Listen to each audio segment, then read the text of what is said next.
How are you feeling, Jay? Fine. Are you ready for some festival-like torture? You know, it's like the stuff we do normally. Interview with the Vampire Season 3 coming soon. I can't never find no girl that likes what I like. Like, I can't find no girls that like anime, that like video games. You know, I mean, I have talked to some girls that do like that stuff, but it's rare, man. No black women would like you because you ain't no thug. Yeah, that's gonna go ahead and be cap for me. Look at me. Look at me, Chad. Do I look like I'm a looker? I look like I would be one of those guys in that clip, but no. Even this fat ass found love. Cap. The messages on the fucking screen are the worst ones too. Back to that real quick. You ain't no nerd. Y'all don't love us. IRL, you just capping for likes. Nah, women just be wanting to thug and a nerd roll into one. They only love nerdy black men who are celebrities. Why are we acting like black women who openly hate anime isn't a relatively new phenomenon? Y'all were into it. Y'all want into it until COVID, when you burned through the shit you regularly watch and someone put you on anime. We really gotta stop this narrative that black women have been into nerds. She's going through a phase when she gets bored, she go back to the real nigga. Okay. New people don't like us for real. And then fucking Sylvester in the corner here in his bathroom looking like he's supposed to be a joke character. Like, I get this sentiment, guys. I really do. I understand. But, Cap, you ain't been looking. And you haven't been looking hard enough. I promise you guys, you get over that inch-high barrier of ignoring the women that you wouldn't normally go for, you will find great peen and great coochie out there, better than a woman who's trying to hold down a nail for you in shop class. If I can do it, you can do it. Because Lord forbid you not be able to do it and I can do it. You want this to be what beats you? People of the internet? You want this? You want this fat bastard to be the one who beats you? Be better than me.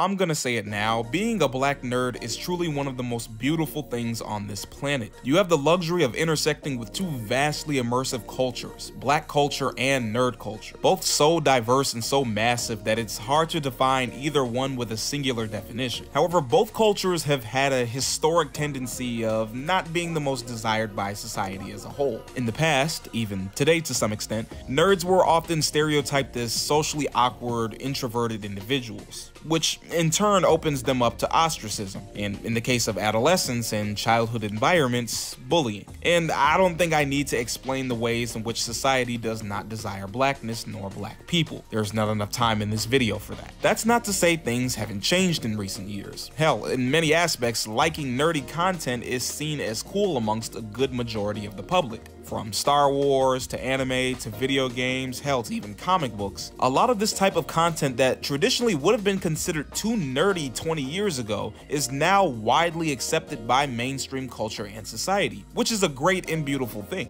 I don't like it. I don't like when people say shit like, oh, people just accepted nerdiness because 20 years ago it would have been considered bad. Nigga, no, it's still considered bad. Walk around the internet that it's wearing a fucking Akatsuki cloak, people are going to fucking mock you and try to burn the shit.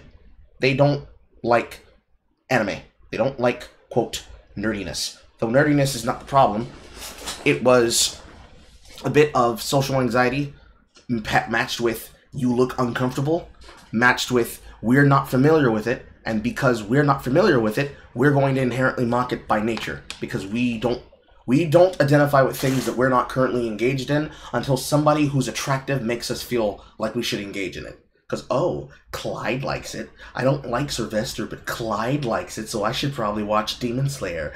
Oh my god, I'm so like Nezuko. And then you slut up the fucking character. I once saw a girl wearing fucking a Nezuko outfit as a bikini. Too much skin. Too much skin. Too much skin. But let's be real, I'd be lying if I said being labeled a nerd, especially in some black spaces, still doesn't have some negative baggage attached to it. For some, it's still widely used as a pejorative. This, combined with all the ways that nerds have been historically portrayed in media on screen, it's no surprise that someone identifying as one may feel a sense of insecurity when in the presence of those who don't necessarily share that identity. Combine this with our racist media that already has a monolithic view on black people, it can be extremely frustrating and take a huge toll. In other words, yeah, being a black nerd is awesome, but for some it can still hurt. This usually presents your average black nerd with two choices. There is choice number one, the path of light. When a blerd takes the path of light, they decide to rally against anti-blackness. They recognize that the way the world treated them as a child was horrible, and instead of perpetuating it back and wallowing in defeat, will join other blerds in the fight to make the overall community more inclusive for those like us. Like-minded bigots? Because y'all some like-minded bigots. And if you don't believe me, chat, I got an example for you to see. Fucking Diary of a Negro. Cool. And so, where did you stand on this discussion? So I know I don't have a lot of time. There's a lot of lore. I'm gonna try to speed through it as fast as possible. I have grown up in so many different environments around the idea and the identity of black people. So I'm gonna just piece off a couple of events and see if that builds up a good case for me. I think that we are all quite aware that a lot of black people participate in a lot of cool behavior. I'm just saying it out loud, straight and forward, foremost. We don't have the time, and I understand what ends up happening here. I understand we have a larger understanding that all black people are different. Black people have different ideas, different likes, different dislikes. But there comes a time where, with the age of the internet and the age of we grew up with Smash Bros. And we grew up with we grew up in underprivileged communities where we had to make our own fun. There are points and times where, I felt, damn, I don't fit in with these people, and they look just like me. They would call me when I was younger, Chinese. You were an Oreo. You had good vocabulary. There was always a differentiator being brought to me. I never thought about my blackness as being the reason behind it. Skipping forward, I became a teacher, and I started to recognize that the same issues that I was dealing with as a child, children have always been dealing with. There's always a room to fit in beyond your likes and dislikes, and it is set upon you by your experiences. I'm sorry to say this, but if you and a white child are raised, if a black child and a white child are raised the exact same way, their lives still won't be the same, because you are going to hit a wall, hit a person that's going to tell you, hey, I don't want to loan you this house. I don't want to do this. And for me, it's at that point, if you know that one of those people exists, whether they're outwardly racist, inwardly racist, just don't like, anybody under a certain shade, for you to participate in any behavior that aligns with that methodology, that aligns with that ideology, it pisses me off, because you can't be that dumb. If people are calling you out on behavior and nobody ever calls you out before, maybe it's time for retrospect. And I'd like to ask you a question, actually. Do you feel like you have been heard correctly throughout this entire ordeal? Or do you feel more like people are filtering the knowledge that you're trying to impart through their own lenses and then not recognizing the conclusion that they're reaching is not even remotely near yours, yet they're equating it the same way? Do you feel like you've been listened to properly this entire time? Oh, no. I'm sure some people I've seen, I've been in and out of the conversation. I've seen some obvious bad faith interpretations, plenty of overt lies. And then, a handful of a decent amount of people are clearly reflecting how I felt about, the whole of the situation, at least the parts I've spoken on. So overall, I don't know, 60-40. I bring that up because it's not a criticism of you. It's more of a criticism of myself, and it reflects, I think, on all of us. I feel like we be engaging with a lot of goofies. I feel like people are being dense on fucking purpose They will hear black people all say the same shit through a different lens. You know, I grew up in a white neighborhood, but I still understood that I wasn't accepted by them. I grew up in Harlem. I was the smart nerd kid who always was interested in this, that, and the other. I completely understand, like, but there's a level of obtuseness that I think is happening in this conversation. And I know how dumb it is for like us to go now back to, well, it's the way we're having the conversation. I've dealt with this before on Twitch. I've dealt with this before on YouTube. I think I'm not gonna say you much older than me, but you were around for the Jerry Purple Drink, the Adpocalypse, the King Batch moving from Vine, getting the money, selling out. We've had these conversations so many times. And I'm just saying, based on what I've seen and the people that you've engaged with, I think everyone took this conversation out of you in bad faith because that's what they need to do. They're bored. They can't empathize with us in a level of discussion that just makes them feel educated. There's got to be a debate. There's got to be another side. And I'm like, I'm sorry to tell you this, but like, to bring it to a real situation, like, I watched people say that Jordan Neely should have died. And it's like, what do you think that's a part of? Do you think that that's all disconnected opinions, just all coming? No, that's a part of that side that you're capping for when you say small things like fatherless behavior. When you say small things like, white people have treated me better. You know, we got to be more like the white community. We got to put money in the. We're completely the same. Like, there's none of us that are like disconnected from the other. Yeah, like a homeless guy who harasses people on a train, who's going to kill people on trains, the same as these two fucking idiots. So when someone attacks them, they're attacking all of us. It's like, what the fuck? This is the fucking problem. You think you're on the same fucking level as some fucking schizophrenic bum on a train. Is your self-esteem that low? Yes, it is. Yeah, like all four black banks in the whole country. All this is great ideas, but like, we still live here. Every day we still live here. So like, don't tell me in America that you don't understand what I'm saying when I say you exist. Economically prosperous, tolerant place in the fucking planet. We still have to live here. If you can't live here, then yeah, you weren't built for this at all. Nigga's not built for life. I'm looking at this nigga setup, and it looks like all he does is stay inside, apart from doing his job. No, if it wasn't in the 144p. I can already see it, even though it's in the horrible fucking graphics. The first thing that I noticed that I kind of wanted to zoom in on him about is that fucking monster can sitting on that goddamn dresser underneath that television set. Easy way to get roaches. Put any food source underneath an electronic. They crawl inside of it and they hide. Because they believe that that's where the food's going to be the next time that they come crawling out of the walls.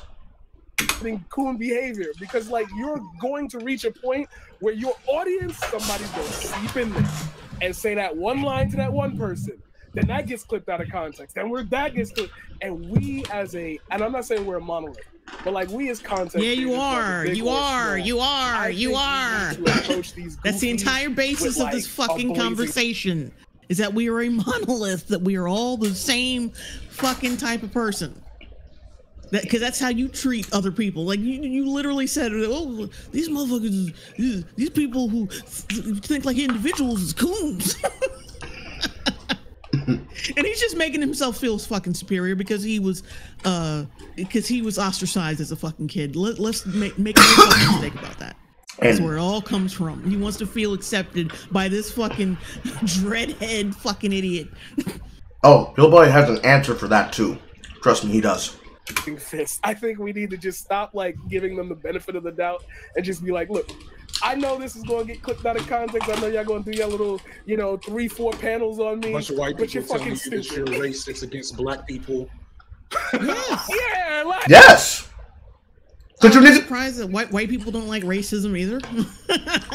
You niggas are bigots. Are you surprised by that? Like you niggas are bigots. And I said this in one of my reactions to it. I think for the first fucking bit of the start. You guys are unimpressionable bigots.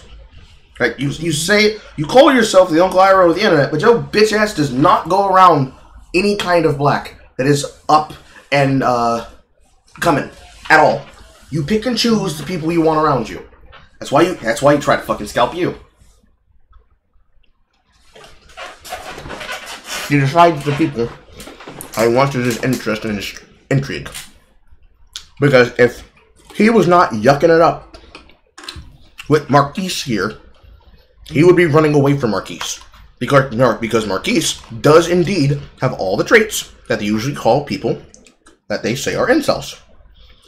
He still harbors a grudge from his youth. He allowed his grudge and harboring anger from his youth to lead him down a path where he puts out projection of his own pain into other people, and he operates off that pain, trying to heal the children, to heal himself. Didn't go to therapy, clearly.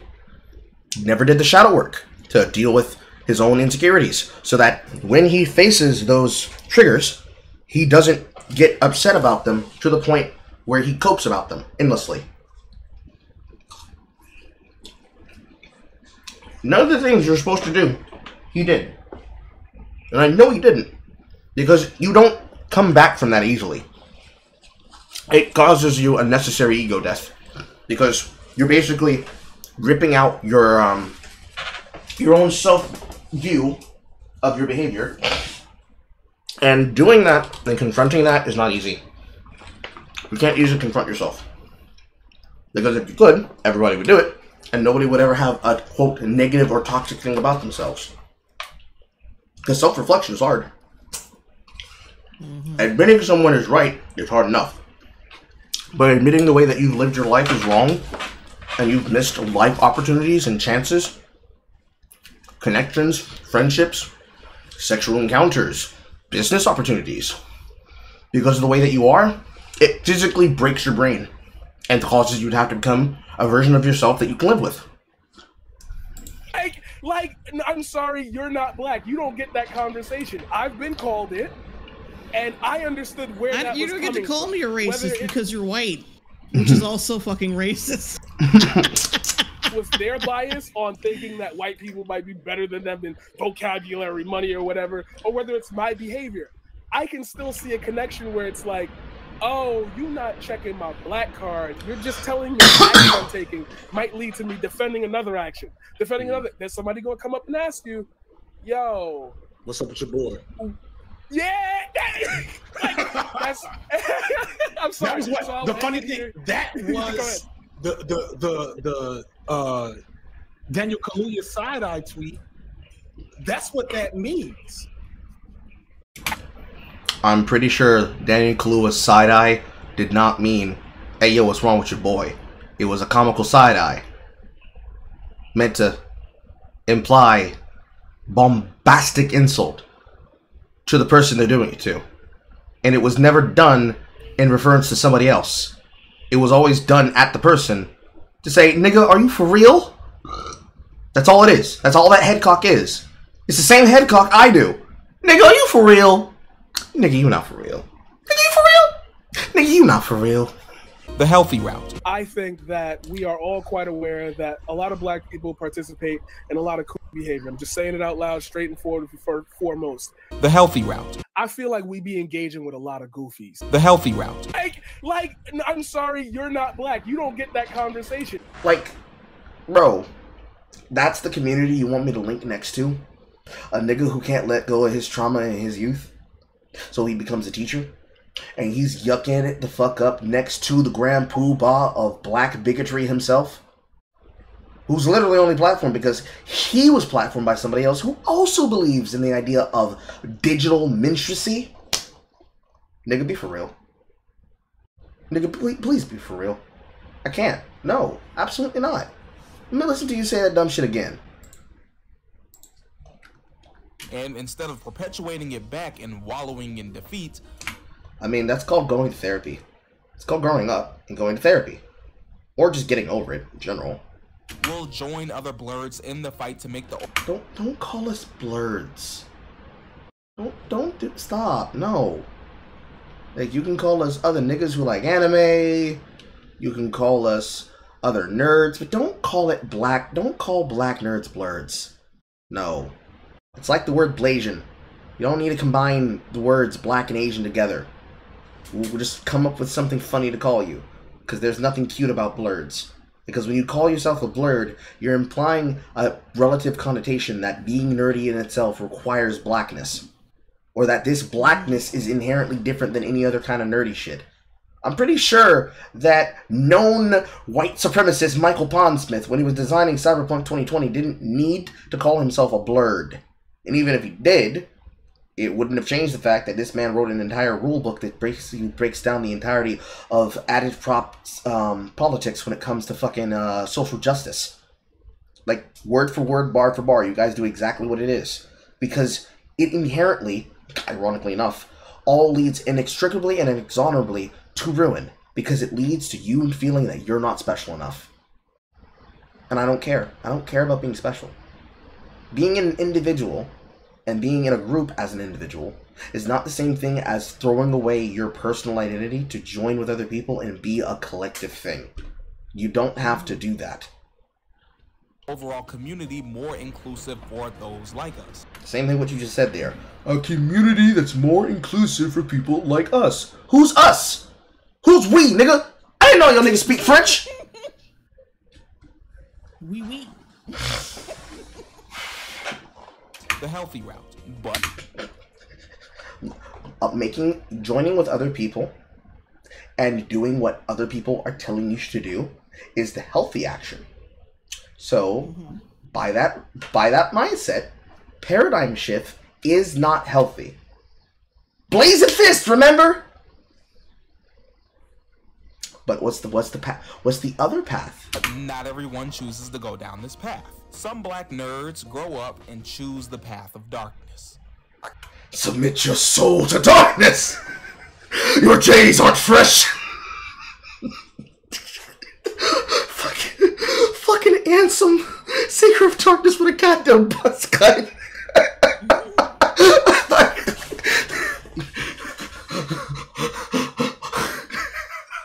Open your fashion to freshness. I seek the one true Kingdom J's. But the Kingdom J's aren't black Air Forces. They're fresh Jordans. No!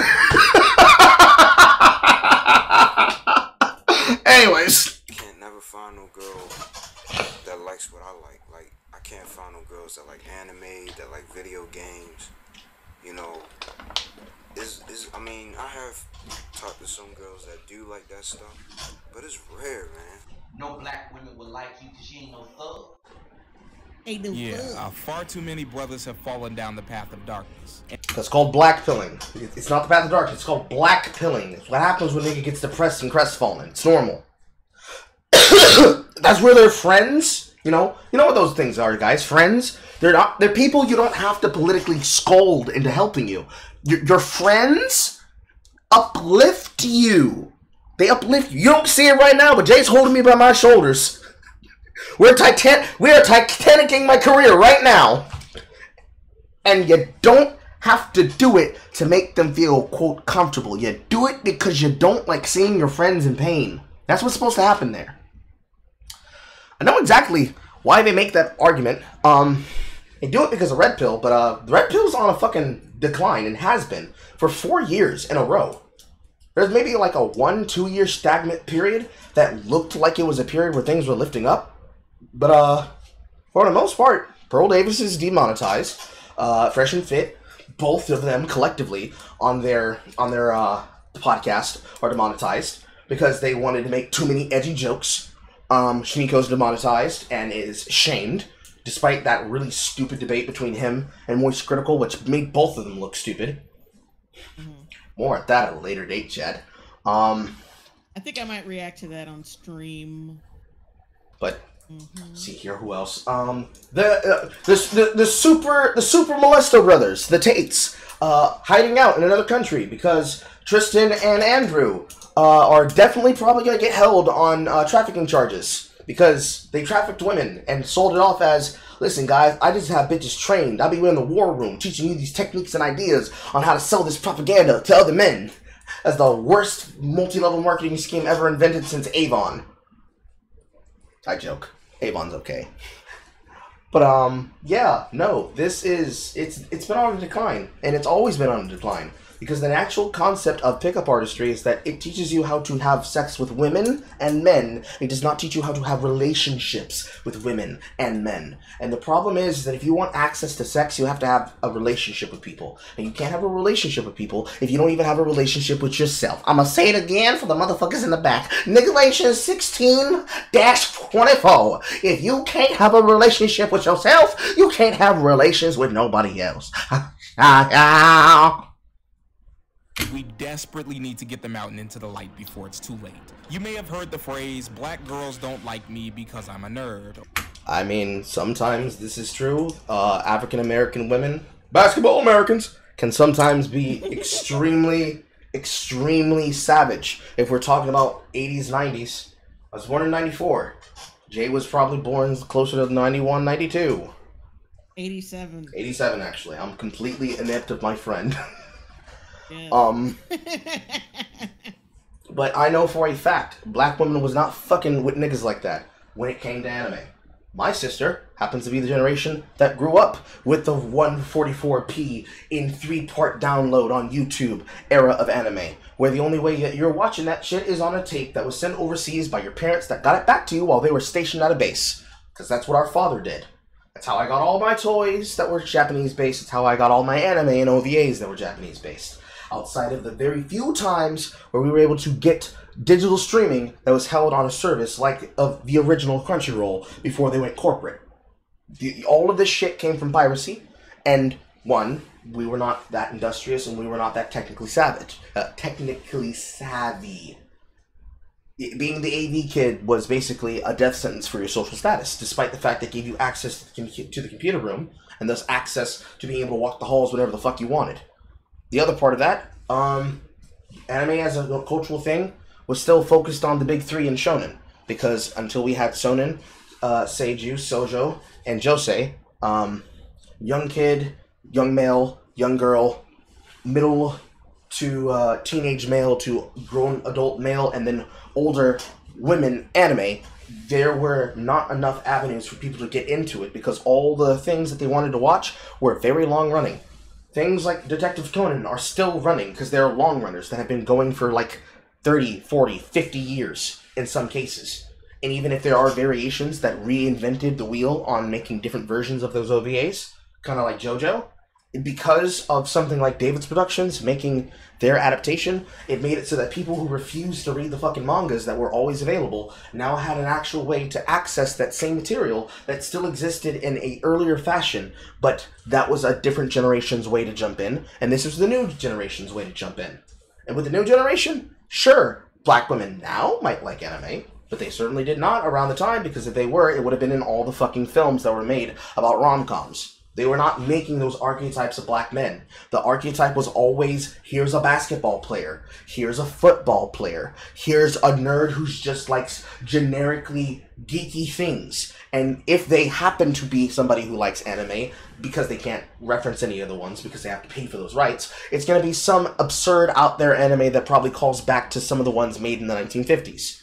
They did not like Dragon Ball, Dragon Ball Z, Dragon Ball GT. They did not like Shaman King, or Death Note, or iShield 21, or unlike some of them, I guess you could technically include Sailor Moon, but that would have been through the French company DIC, rather than the other ones with all the other spin-offs, because then, of course, Sailor Moon's a long runner too. My point is, the black girls were not fucking with those niggas. No, they were not. Absolutely not, because that would have been a hit on their social status. That would have made them embarrassed to be near them. Like, oh, I thought you was going to talk to Andrew. Why are you talking to Melvin? Oh, he looks so ugly. You got bad acting, girl. Go get you a basketball player. It wasn't cool. When they did do sports, they were doing sports that weren't the ones that were considered the varsity teams. They were doing track and field, like I did. So, yeah, that happened, but that doesn't mean that they should be hiding behind it. Because, like, your variations here. Black girls don't like nerds. Black women ain't really into nerds like that. Black women don't really be into nerdy shit. Y'all black women only like the nerd aesthetic, which in many cases is true, because it's the same thing with pop culture. Motherfuckers didn't necessarily like the shit that we did. They liked the energy that we brought to it, but they wanted the object without having to actually take part in the audience. Basically, you wanted to take the object, airlift it into your own social circles, and say, oh shit, this is our shit now, and never engage in that aesthetic, which is very much true. If it wasn't, Grace Randolph wouldn't have a career. You know, black women only like attractive nerds. That really depends. That's like 50-50. If D.B. Woodside, Jonathan Majors, Morris Chestnut, and what's another bald-headed nigga? Morris Chestnut's not a fucking nerd. That's what I'm saying. If I was to bring in Jonathan Majors, D.B. Woodside, Morris Chestnut, and let's use somebody old, Steve Harvey, or Cat Williams, into a room, and I told them to sit down and have fun playing a session of D&D with me as their DM, the imagined level of shit that they'd probably come up with would only really come through if they were really having fun with it. And really, that's just another way of saying black Critical Role. Because you could say a lot about actors that do voice acting that then get invited to do shit like that, and that was the premier break-off show that was able to finally get away from that abandoned and sold-off property, Geek and Sundry, made by Felicia Day. By all means, Felicia Day, and even though he's the most annoying fucking prick in the universe, Will Wheaton legitimately were nerds. And yet, what did they do with nerdy shit when they tried to make that shit into popular concepts on The Big Bang Theory throughout the majority of cable? They bastardized the idea of what nerdy shit and geekness was supposed to be and made it into, wow, celebrity person helps me through my life. Which is kind of part of the point. Like, The Big Bang Theory is not so much about, here's a group of nerds and the women in their lives. It's more like, here's how these people have moved through life and through the stages of their life that they've arrived at through the viewpoint of probably two of the biggest breakout stars. The gay one and the nearsighted one. And that's probably like half the fucking show's runtime in its totality. Outside of like the occasional time where an actual backscreen actor would die and they would see off that character. Like the majority of that show wasn't so much these geeks are having fun doing geek things. It's the kind of shit that would happen with any kind of friend group. Make another show called One-on-One and bring back Flex Alexandra as the grandfather of an entire new family that's headed by Shad Mosh, Bow Wow, and who do you get for his wife? I guess Keke Palmer, and get a bunch of little fucking Rugrat niggas from fucking Disney and put them in the project. I can almost promise you the same concept would apply, but it would just be black culture at that point. It'd be no fucking different, and the same concept doesn't really apply there either, because then if well, actually, no, let's rephrase it. What do you mean by attractive nerd? Let's start there. Attractive how? Attractive as in he has the interests, but he's physically beautiful? That just makes you vain. So what do you mean by attractive nerd? If I use an example like Jonathan Majors, like, that's more his aesthetic. You would like him for his personality type.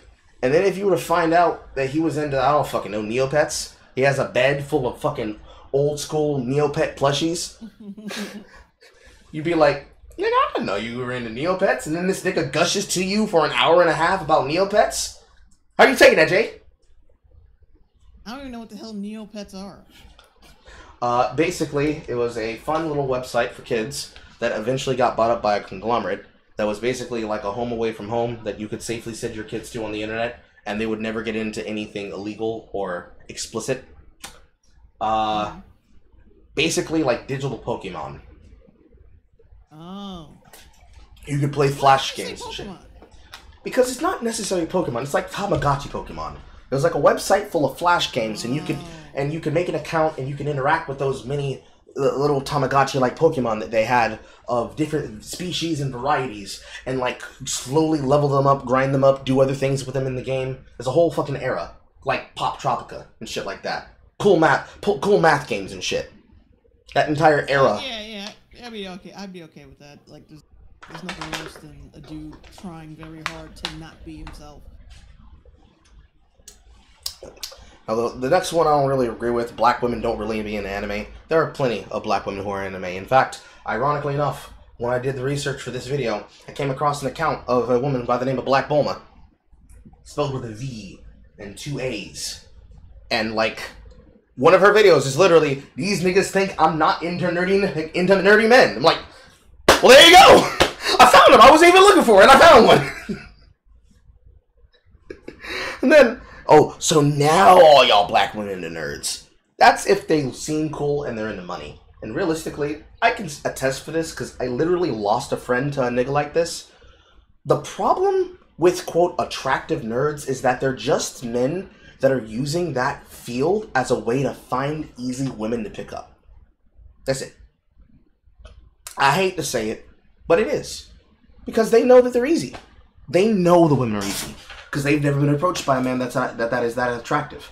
They get approached by him, he pulls up on them, he cosplays in an event wearing one of the socially acceptable Mortal Kombat outfits. He's probably Scorpion or Sub-Zero or some shit. Something that lets him be able to wear the dance padless store-bought costume so you can see all his meat. And he thinks the shit's okay. Sits with his legs wide open there. Fucking spitting game at you and some shit. Tee! Next thing you know, your friend's fucking trying to tell you about shit, saying that they know more about cosplay than you do because they heard from this one guy. Yeah, that's all that really is. Because the same shit follows the same line with, y'all don't really fuck with us like that, and y'all don't really understand what it's like to be a nerd. But that last one is kinda true. Nerd is not so much a title as it is a lifestyle choice. And it's not to say like you're born with your acne. You slowly have to adapt your style, specifically to sitting in the dark and dressing comfortably in rooms that are at temperatures that are below freezing. You choose to play video games. Because you choose to play video games, you spend more time playing the game than you do going outside. Because you can't play the video games you want to play outside. You spend more time indoors, you watch more content indoors, you watch things that are on the internet indoors. When you go outside, you're usually keeping up on things that are happening in the game that you were playing that you just got off of. You've got a way for you to look at what's going on inside of it so you can look at the mobile version of the game so that when you go back home to play the full version of the game, you can optimize your at-home, in-home strategy. You're playing the game when you're at work. You're playing the game when you're at activities outside, even though you will put the phone away and still engage in social activities like a cookout. But your world revolves around that content that you're doing. It's the same thing you and I both do for work, and it's the same thing all of us that have an online career do for work. It's not to say that we can't be able to turn it off and link up every now and again, but it does mean 9 times out of 10, Carl's streaming, Jay's editing a video. There's nothing wrong with it. That, if you don't get that world, then you do not get what it is. Like, and then, using nerd as a pejorative and as a verb or an adjective instead of describing it as a proper noun. A fucking cinephile is a movie nerd. Comic book nerds are just comic book superfans. Video game nerds are just video game superfans. The sheer connotation of calling somebody nerdy is that they're supposed to be like Andre Meadows, the black nerd reviews guy. And, like, maybe? But, you know, if Andre Meadows was able to pull, I don't know, actress off the top of my head. If he was able to pull Zoe Saldana, we would all sit there like, how the fuck did that nigga pull Zoe Saldana? I don't know. Maybe he's got a really inner rich life and his dick's as big as a hog. Doesn't matter. He pulled her. Like, I don't get that. That still sounds like a lot of coke. Or at least some variation of it. Stop saying this phrase. Please, I'm begging you to stop saying this. If I had $1 for every time I heard this, I'd be able to quit my job and do this full time. We've got to stop saying this bullshit because it's flat out wrong. And it's time we broke down why it's wrong. While attempting to escape the anti-blackness perpetuated by both American media and people within our own community, black nerds, specifically a lot of us nerdy black men, tend to exhibit behaviors and ways of thinking that end up being more harmful to other black nerds that don't look like us. But not black women? But not black women, okay. Primarily nerdy black women. Many of us nerdy black men tend to unfortunately use this space, the same space that's allowed us to be our authentic selves, as a focal point and battering ram for our frustrations with the racism and ignorance in society. Cat, I don't believe you. I certainly didn't. Also, it is interesting that he calls it a space instead of calling it a community, because that'd be the correct way to identify it. But this space didn't belong to us alone. It's more like a giant interconnected circle, and in that interconnected circle, you have the black space. And then on another side of the interconnected circle, you could have the fandom menace. And then on another side of that interconnected circle, you have people who I'm gonna lovingly call Mahler's section the shadow of the long man. All the people that exist inside of those spaces of things that they like, that they dislike, that they talk about, and that they circulate, even the sector, they all perpetuate a concept. The concept in the, quote, black spaces of anime fandom really comes down to who wants to be in it for likes and attention, who's in it not only because that's who they are, but they also do it for money. Lord, please let that not knock my power out. And who wants to do with that because they literally only are in it for money, but they pretend like they're deeply involved. Otherwise known as a fucking poser or a tourist. All of them, no matter where they fit, when they enter into that space, the self-checking mechanism to find out whether or not they belong there is the same shit people have now said is supposed to be the most toxic thing that a person can do. And that's them talking about the things that they love. You can't enter into a space and over the people who have a responsibility to that space, that provide to it as a resource, they cannot have you enter it and not have some form of authority over the things that are in it. The way that tourists behave, they don't want people to have authority over them in their fun. And on the micro level, it sounds like it makes sense until you actually think about it. An outside nigga comes into your home. He says, I heard this is where we make the funny jokes. You say it is. You want to grab a seat, grab a chair, let me get you some drinks. He's like, nah, I just came here for the funny shit. They rip the funny shit out the wall, your entire home stereo system, and walk out with it and put it in their house. Hey, that's my stuff. You can't just take that. I thought this was for everybody. You can't tell me how to do things. Imagine trying to gatekeep. But it's literally your stuff. The things that you added to that space, you made them. You contributed them to it. You can't just walk off with that. That's not fair. And therein lies part of the problem with that accusation. When they say black men are responsible for making black women not feel welcome in their spaces. What do you mean? They were already in here. They were in the room when it happened. They've always been in the room when it happened. They just segregated themselves by gender and said, we can't go near the boys. Them boys are nasty niggas. We like anime. We like Sailor Moon, and they like Naruto and Boruto and Dragon Ball and One Piece, and that's just dumb. It's just dumb. Of us nerdy black men tend to unfortunately use this space, the same space that's allowed us to be our authentic selves, as a focal point and battering ram for our frustrations with the racism and ignorance in society. In the process, we end up doing more harm to black female and femme nerds who share our exact... I also don't understand why he keeps saying black female and femme. That's what... Is a black female not feminine? Are you saying... Are you talking about those with that sugar in their system? Yeah, who the fuck are we talking about? Same identity. In other words, we got a bit of a misogynoir problem. A chunk of black nerd culture, despite being intended as an inclusive community for other individuals like us, often inadvertently contributes to anti-blackness and misogynoir due to certain dynamics we've allowed to fester. He literally did the meme, by the way. Literally the meme. Alright, so let's put this in context, alright?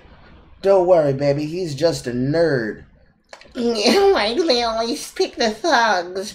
You know what I'm gonna do? Since Delisha don't want to be on my dick like that and want to fuck with King Cole, I'm gonna go learn how to enrich myself. I'm gonna work on myself, I'm gonna get a degree and a career, and then I'm gonna have a high-powered job, and I'm gonna have that high-powered job, not because I want to make her jealous, but because I want to be able to take care of my family and shit. You know, I gotta be a proper kind of man. Years later. Hey, baby, you remember me? I had King Cole's babies. Beat it, bitch! I don't give no shits. Fuck you! Oh my god, why can't I find this good man? Cause your bitch ass been fucking around on niggas for no goddamn reason. Why don't you, it's why, instead of trying to find a good man, why don't you try to work on yourself? Like, realistically, I understand this meme for what it is, but realistically, that's how that works out. Like, we look at it as a joke. And you'd think it's the CeeLo Green situation. You think it's the driving around town with the girl I love shit, but it's really not. Why would he still be longing for a woman who clearly threw herself towards someone who didn't care about her, for her to be on the street saying, hey baby, whether she's pregnant or she's just fat now, why would he go for it? Realistically, is this not the 6 inches, 6 figures, and whatever the 6 feet? Is this not the 666 argument? Why would he be looking for you if you are a 3? If he knows he can be able to pull a 10? The guys that could get you at your youth, they use up all of your goodwill towards relationships. Now you're jaded. Because of what you did to that guy, he's jaded. And you say, oh, see, he's just bitter because he never worked on himself. But he has a job. He's got a car. He probably has a good social life. You didn't see the evolution from Poindexter into Poindexter CEO. There's no way for you to. Because the implication is that he was just harboring that the entire time. Maybe it was his for his forbidden pre-workout, the shit that he thought about to get him over the line, to remember what he was doing it for. But eventually you stop doing it because you're bitter about something and you start doing it for your own health. So why would he bring himself lower to someone who's clearly beneath him? Because when he was there going through it, they treated him like dog shit. So he's supposed to just be nice to you for reasons and not just have the normal sense of, you know, this woman might want some out of me because she knows I have money now. It's a bit silly in my opinion. We have to wait for Jay to come back. She's talking about some cookies and cream. Cookies and cream. Someone knows what I mean. I still hate Diddy for taking away the joy of 112 from me. I can't sing Cookies and Cream or Cupid without having to think about the fact that Diddy was beating the shit out of Cassie. I lost the cap. Within these spaces. Now, I'd already know some of y'all are probably cringing or about to turn the video off. Don't worry, I saw your toes curl through the screen. But let's break down why this has to stop. Because it's not really helping us out. Us? How about the guys that are fucking crestfallen and falling into a fucking pit of despair because all the people that are here, all these men in camaraderie, only care about them and to push a message in perpetuity about how they're not doing enough for the black women who are already not fucking with them.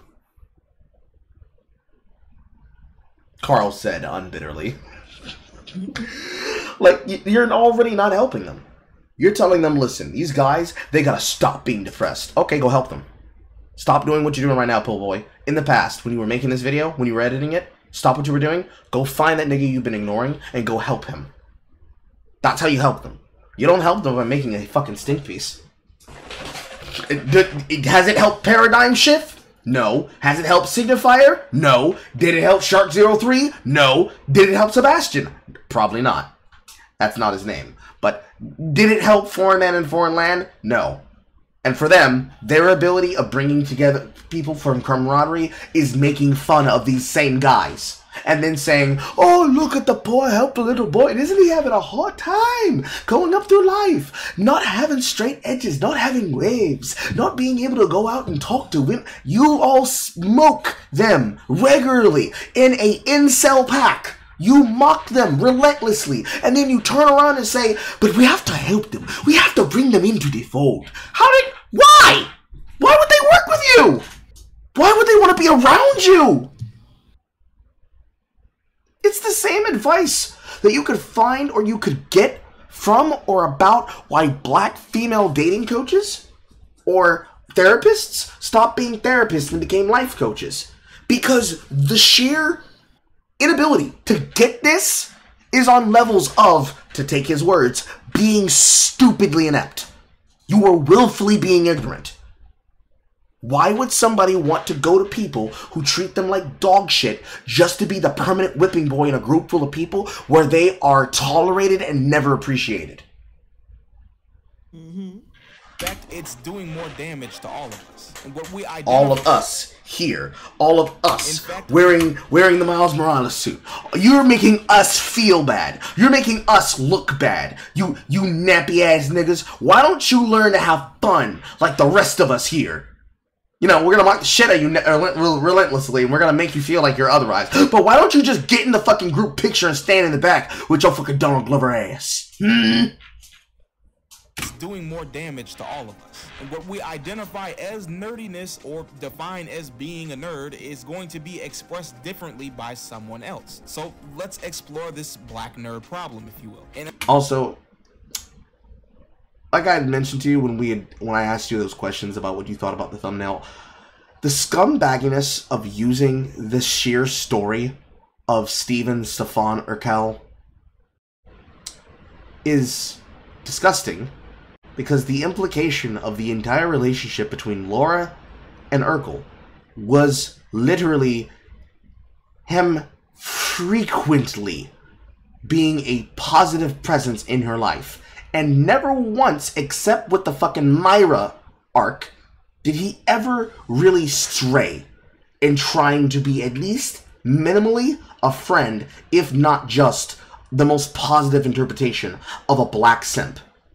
And yet, when they eventually wrote the storyline about her eventually falling for Urkel, the problem about it was literally Urkel made himself into cool Stefan Urkel instead of being Steve Urkel, because that was what makes Myra feel better and look better.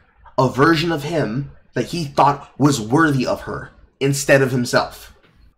It kind of is a little bit fuzzy on how he ended that arc for the show, but why would Urkel feel the need to transform himself if women already liked nerds to begin with?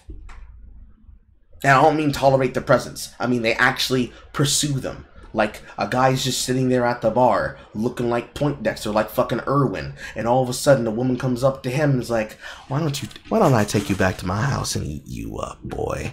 And he's like, oh, wow.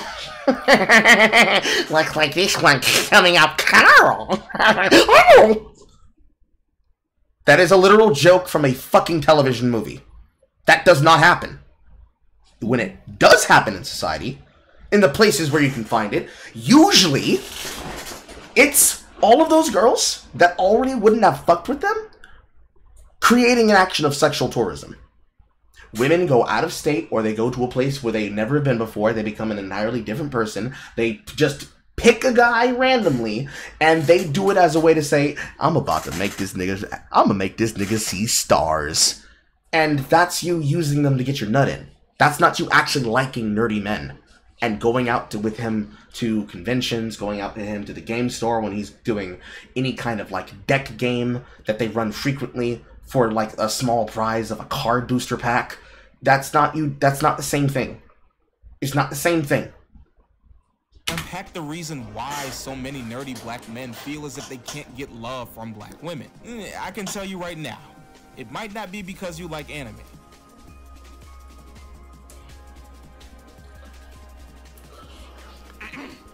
Woman, I'm about to ask you out for the 1000th time. As usual, before we get started, I need to establish some ground so that everyone is on the same page. This video is not going to be me shamelessly dunking on socially awkward black men in a roast session. But you already have. Man, maybe it is though. Nor is it going to be me shamelessly shifting blame on black women. But, you know, you will put up a picture of a man who is now deceased, who, if you want to call him a grifter, literally started by giving advice to men before he shifted to the women. Not just because, or even if it wasn't for that only reason, as many of you assume, because there was clearly problems with the men, yes, but he also noticed there were women actively being delusional and choosing and refusing to go with regular niggas that made a decent amount of money because they wanted to have 6 figures, 6 inches, and 6 inches. Or excuse me, 6 feet and 6 inches. That's probably the most prevalent bit of the highest value Angels content. I want a 6-inch man with a 6 penis. No. I meant a 6-inch man with a 6 penis. Like, that's horrific. He'll be the most hung Smurf on the block. If you came here for the classic "y'all niggas were just weird" argument, or "you stink," you're not gonna get too much of that. You might get a little. Not too much of that. Okay, so like, y'all niggas was just weird. Excuse me. What happened to "ain't nobody gonna match my freak"? And I can promise y'all niggas, as many of them who will watch the stream know, when she comes through, yes, she does indeed match my freak. Or rather, I match hers. But even then, weird people finding other weird people to be weird with is literally the definition of y'all niggas are not finding them because you're not looking for them. All the time where women have claimed they can't find a man, it's usually, no, it's not that you can't find him, it's that you can't keep him. Because he doesn't either want to be there, or you're doing things that are pushing him away. Transforming a man from, quote, a nerd into an upstanding, respectable person. I believe in the black community they call this the black wife effect, or the black boyfriend effect. Where suddenly they learn how to dress, they learn how to make themselves look cooler and seem cooler. That is literally you changing your man into something that he probably wasn't already, because you want to make him socially presentable. Meaning, you inherently changed him, and you took him from his environment, and transformed him into a fucking piece accessory of yourself. And that's literally the opposite of normal. That's not a normal thing to do. It doesn't matter if they choose to do it or not. If you literally only ever present them in that fashion, in that way, where suddenly you two are runway models, you don't actually like your partner. You like the version your partner chooses to be for you to show off to other people. And who are you showing it off to? Other women. Because all the women are doing it to show off their man, to make them seem cooler, for whatever reason they want to be for. And I don't like that, because I would never ask her to do that. I would never ask my friends to do that. The very few times I would ask a person to do that is probably like maybe a person in my audience. And that's only in the context of like live stream shit. There's like maybe a handful of 5 of them off the top of my head I can think of. And the only reason I say that is because they in this question are socially awkward autists. And that's the only reason why. Because even amongst autists, they understand there's a sense of rules that have ground rules. And these sense of ground rules are usually what people are breaking in terms of dating. Otherwise, it's just because they have no idea that they should not be saying the weird shit that they say when they're alone out loud in like a group setting. And that's it. And then, of course, they smell. Maybe they need clinical strength deodorant. Maybe you should go get them some. Maybe you can kick off a conversation with that socially awkward nigga that smells bad by asking him, is it a glandular problem, or do you just not wash your clothes enough, or are you in a situation that's bad? You know, any polite and comical way to kick off a meaningful and memorable moment in their lives, because like they're so boring. Those insults are so boring. I'm promising you, they're boring. I've heard them before. Although the Snink one, that was never like any convention. That was always work environments because I was a workaholic. Because I guess I have an obsessive personality when it comes to things that entertain me. And if I'm not entertained with video games, I might as well go to work. And then I work hard. And because I'm doing all the hard work and I'm sweating nonstop, and I'm pretty sure I need clinical strength shit, occasionally be like, have you taken a shower? And it's like, yeah, I did. I've just been sweating. And that's it. Nothing weird. Don't have to make fun of these people with never-ending talking points. But that's not going to be the basis of this argument at all. That's because this video is a critique of the larger root problem, not ridicule of those affected by it. But you're still going to keep making jokes about them, aren't you? Yep. I've said this before in my videos, and I will continue to say it. These videos are intended to ask why. Why is it that so many black nerds, specifically nerdy black men, feel that they get no love from black women? Nigga, are you really about to say that? And that's the other thing too. You're saying that with a picture of fucking Terry Crews. Okay, yeah. Let's project that lie. And also, here's the first of the many things. Be prepared for this next session he's about to say with Donald Glover on the screen. Why is it that so many black nerds, specifically nerdy black men, feel that they get no love from black women? What specifically has led them to framing this notion in their mind, and why is this mindset carried so far into adulthood? Do black women who are also nerds have similar experience? Yes, they do. Many of them do. Where's the disconnect between the two? I mean, we can spend 20 to 30 plus minutes making fun of some of the goofiness and misogynoir of these dudes' argument. Misogynoir. Stop saying that. I thought we said we were not gonna keep making fun of these guys, but clearly we still are. Why don't you let it go, Pillboy? Or spend hours and hours complaining about how it's all black women's fault that nerds weren't shown love, but what's that really going to accomplish? There's more than enough Twitter threads full of niggas doing that already. And nigga is gender neutral, by the way. I mean everyone when I say that. Instead, let's break down the nuances of this so that we can get closer to the bottom of this instead of just being miserable. To do this, I've gathered the opinions and input of some fellow black nerds. By some, he means two. Male and female. I think the first one's name is Donovan, and the second one's name is Mia.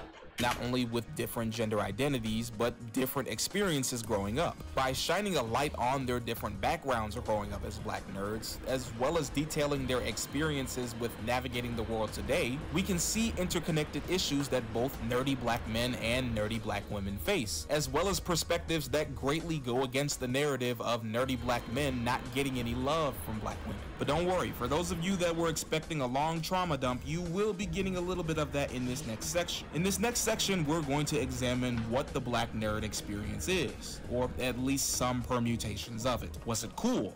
Did everyone get bullied? Did we truly get no love? Well, let's find out.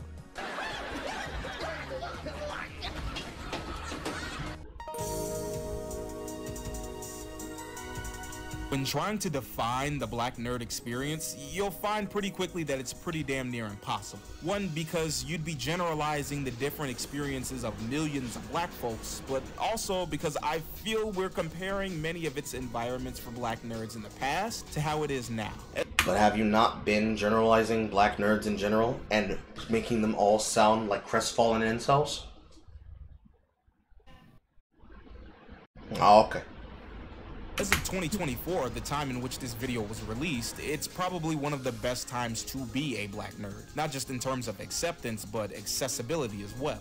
And is that not a case example that you niggas are fucking tourists?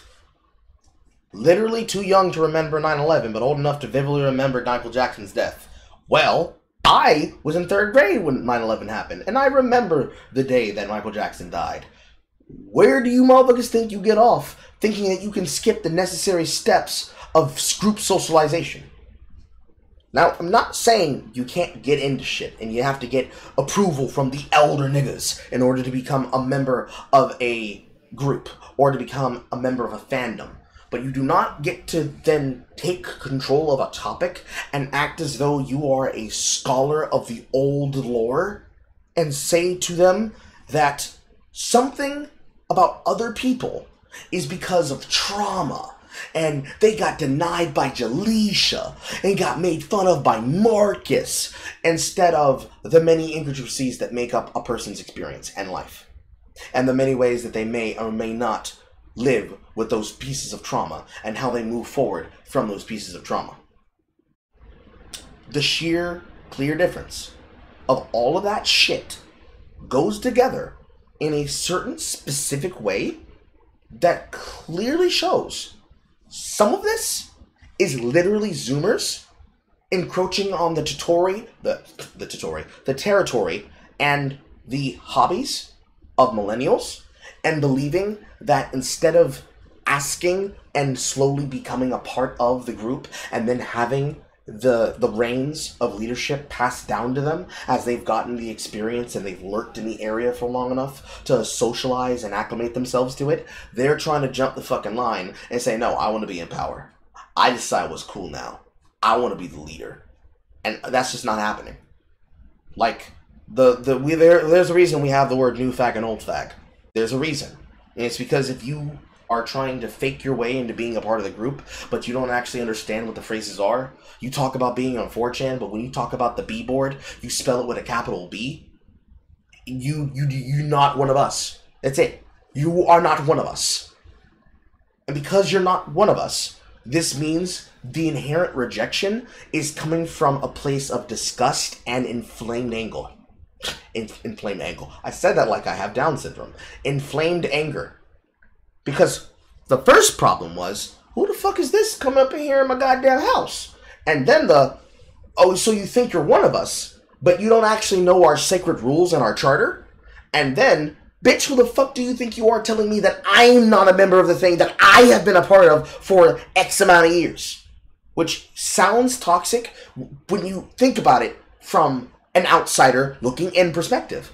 But from the insider looking on the outside, it's the equivalent, and it's literally what happens, to somebody from a fraternity and a sorority seeing somebody who's never did Rush, never did Pledge, claiming the names and the colors of an organization that they don't pay dues to, and thinking that when that lawsuit comes to slap your ass, that you can just say, but I thought we were all about black community. Ah, shut your bitch ass up, pay $200,000. You should have paid the $100, and you should have paid the rule of getting hazed in Rush. Could have got it the easy way, but you wanted to go the hard way. Pay me my money. Like, no, we're not going to let that happen. They wouldn't let that happen because that's actual group building. That's the actual structure of the background. Like, I don't say fuck the black fraternities and sorority system as in to besmirch them. I'm saying fuck the rule of sorority. That's the literal definition of what is happening. That's the mechanics of what's causing this fucking insult.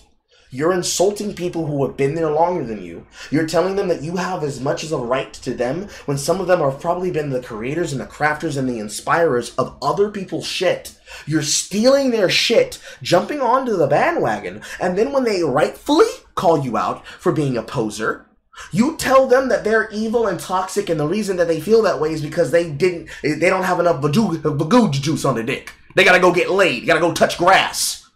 And yet, none of that reflects onto you. And that's probably the biggest sin that causes the most frustration. Because it's the hardest part that requires a little bit of a conversation.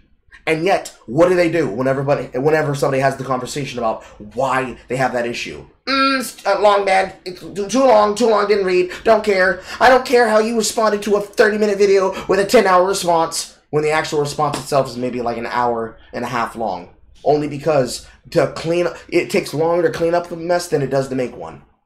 As a Gen Zer who spent his childhood during the 2000s and early 2010s, I can tell you the way things are right now in the 2020s, I wish I had back then. While I may have had it better than folks before me who grew up in the 80s and 90s, it still did have its limitations on visibility. Miles Morales wasn't a thing yet, and unless you were a comic fan, you hadn't heard about people like Black Panther or Falcon. The closest superhero that looked like me on screen were these guys.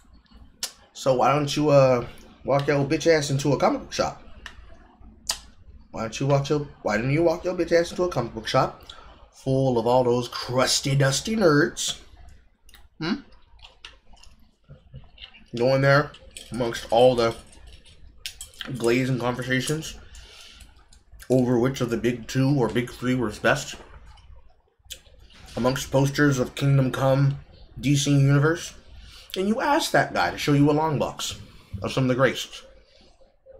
Go up to the guy, say, I want to learn about Black Panther, and then get a spiel from that guy telling you don't read it unless it's got Priest on the crease.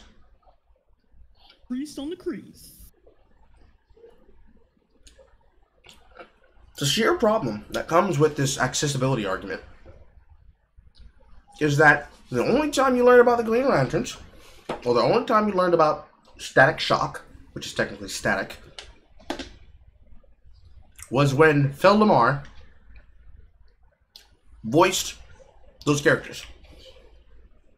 The sheer problem isn't that a black voice actor, who has already since cut to the narrative of why can't characters just be characters, but very much saying these characters are quintessentially black, and you need to have a black actor for them, because he was a part of the movement of those guys to try to throw out the guy who did the voice of Cleveland Brown, that white voice actor.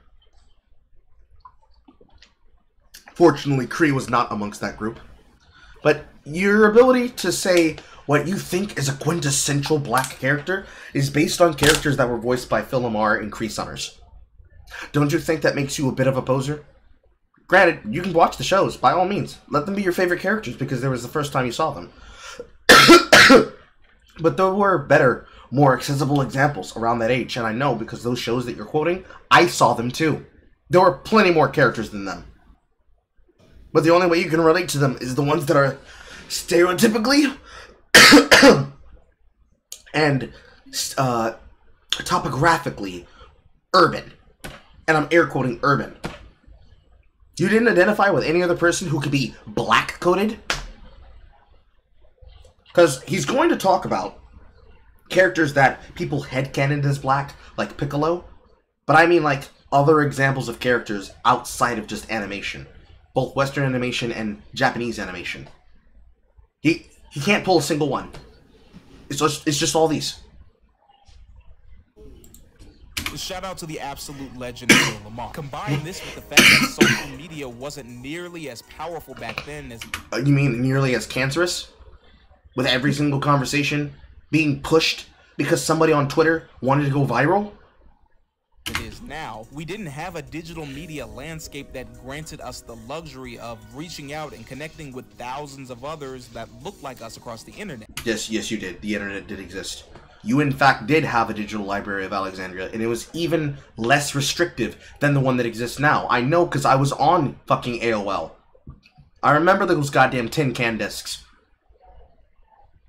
You had the ability to reach out with people. You didn't have the sheer wide birth of the examples that exist, but it was better than the 5 websites that circulate the same stories that we see people steal content from on a cycle ad infinitum. It was better. And if you could go outside of your house and go to this thing called a public library or the youth center, you could go find other people of your age. You could go find other people and do these things. You could even talk to these people that go to this thing called your school and find these things called classmates. And sometimes these classmates, they attend the same classes as you. And you can talk to them during that thing called recess and lunch. You can even hang out with them after school at their houses.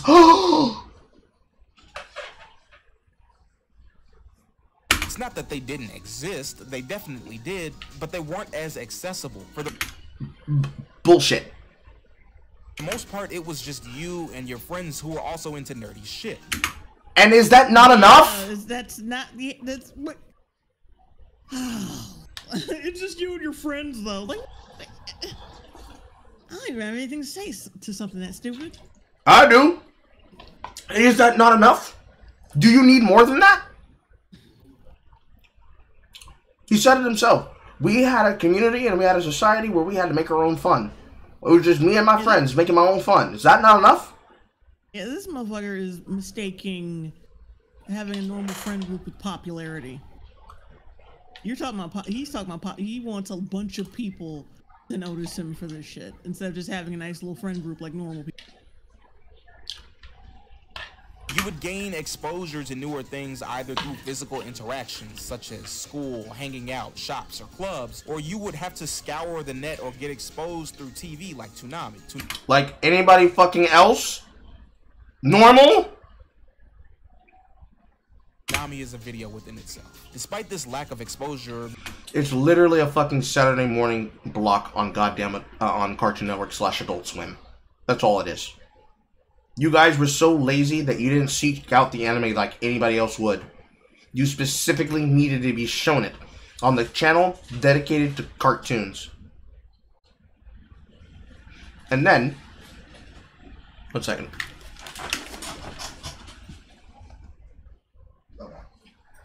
I was hearing my mother moving around and I wasn't sure what that sound was at first.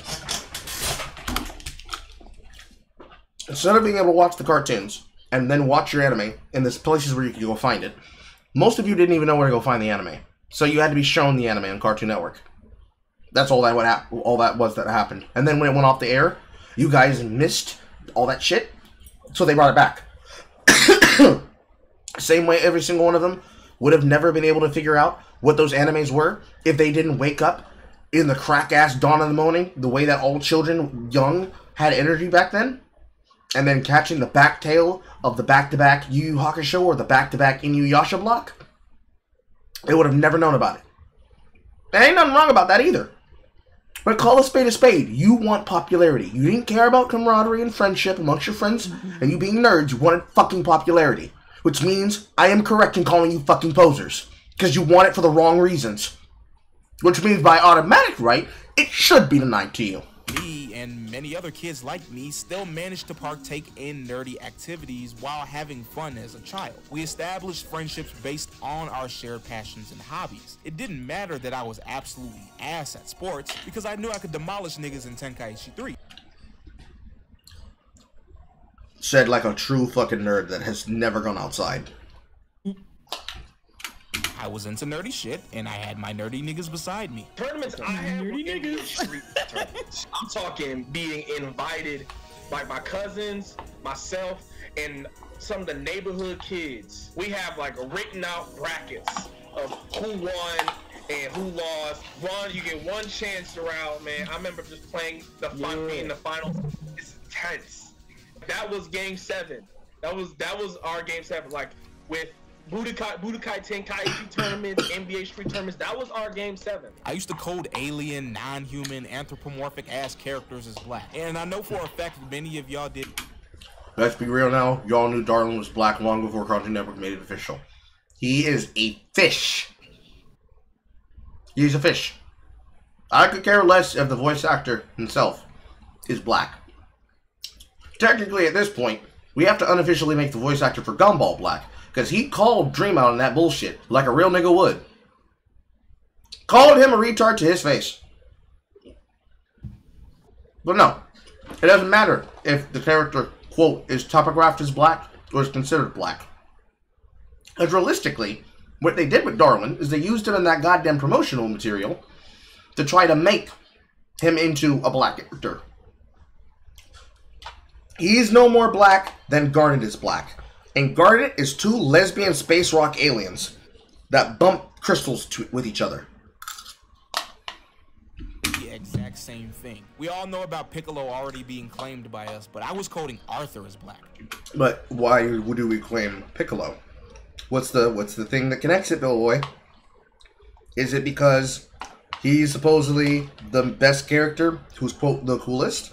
Or is it because he identifies with some of the things that black people would not usually identify with?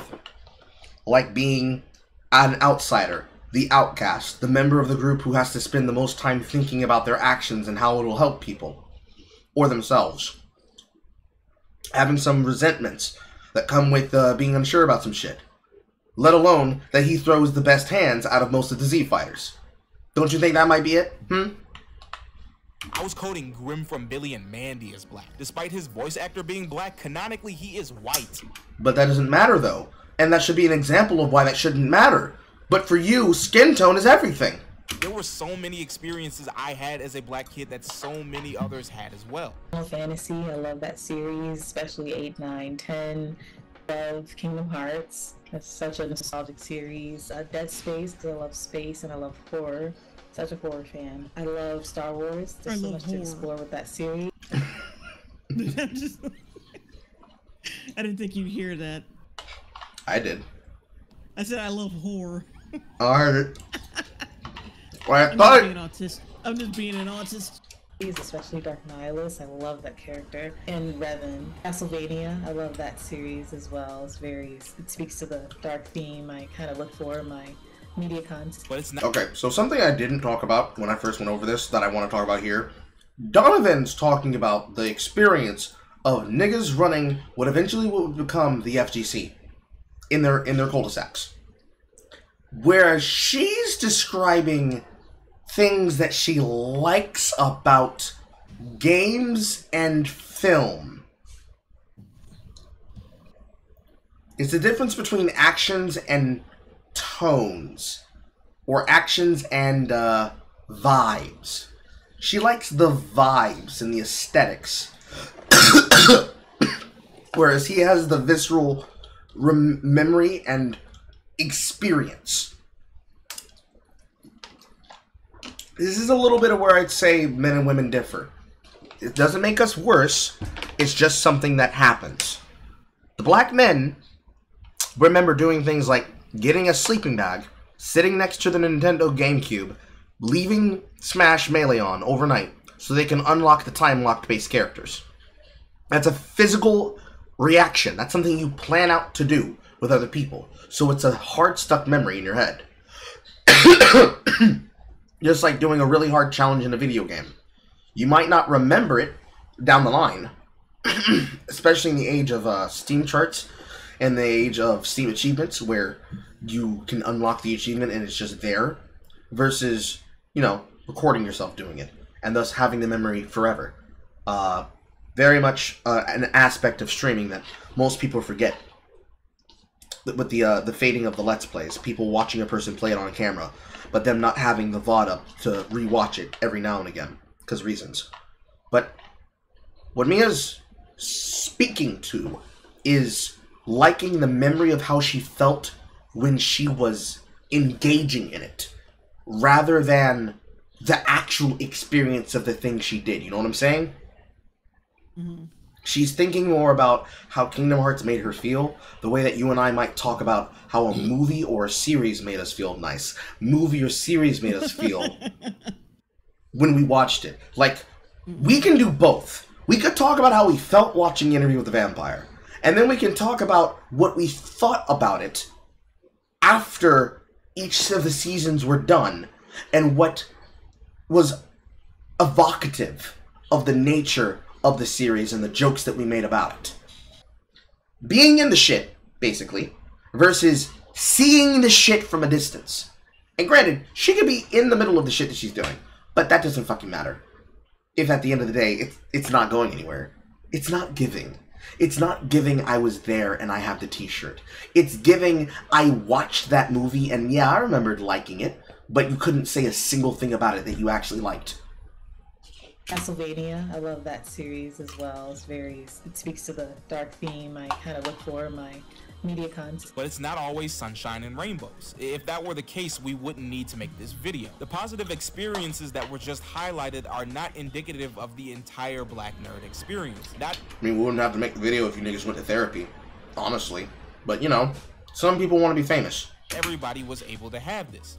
While I was fortunate enough, not everyone was able to find community with people that looked like them, or find someone to share similar hobbies and interests with, and that does create ostracization. I want to start by saying that I'm not just like a black nerd, but I'm a black nerd with autism. Like, my interests, like, ramped up to like 100. A higher power made sure that, like, I wasn't gonna be anything but a nerd growing up. My first love was dinosaurs, actually. I could tell you the pronunciations of dinosaur names. I could tell you where they're located, what they ate. I could tell you everything about dinosaurs. I was bullied for that. I was just... I mean, I'm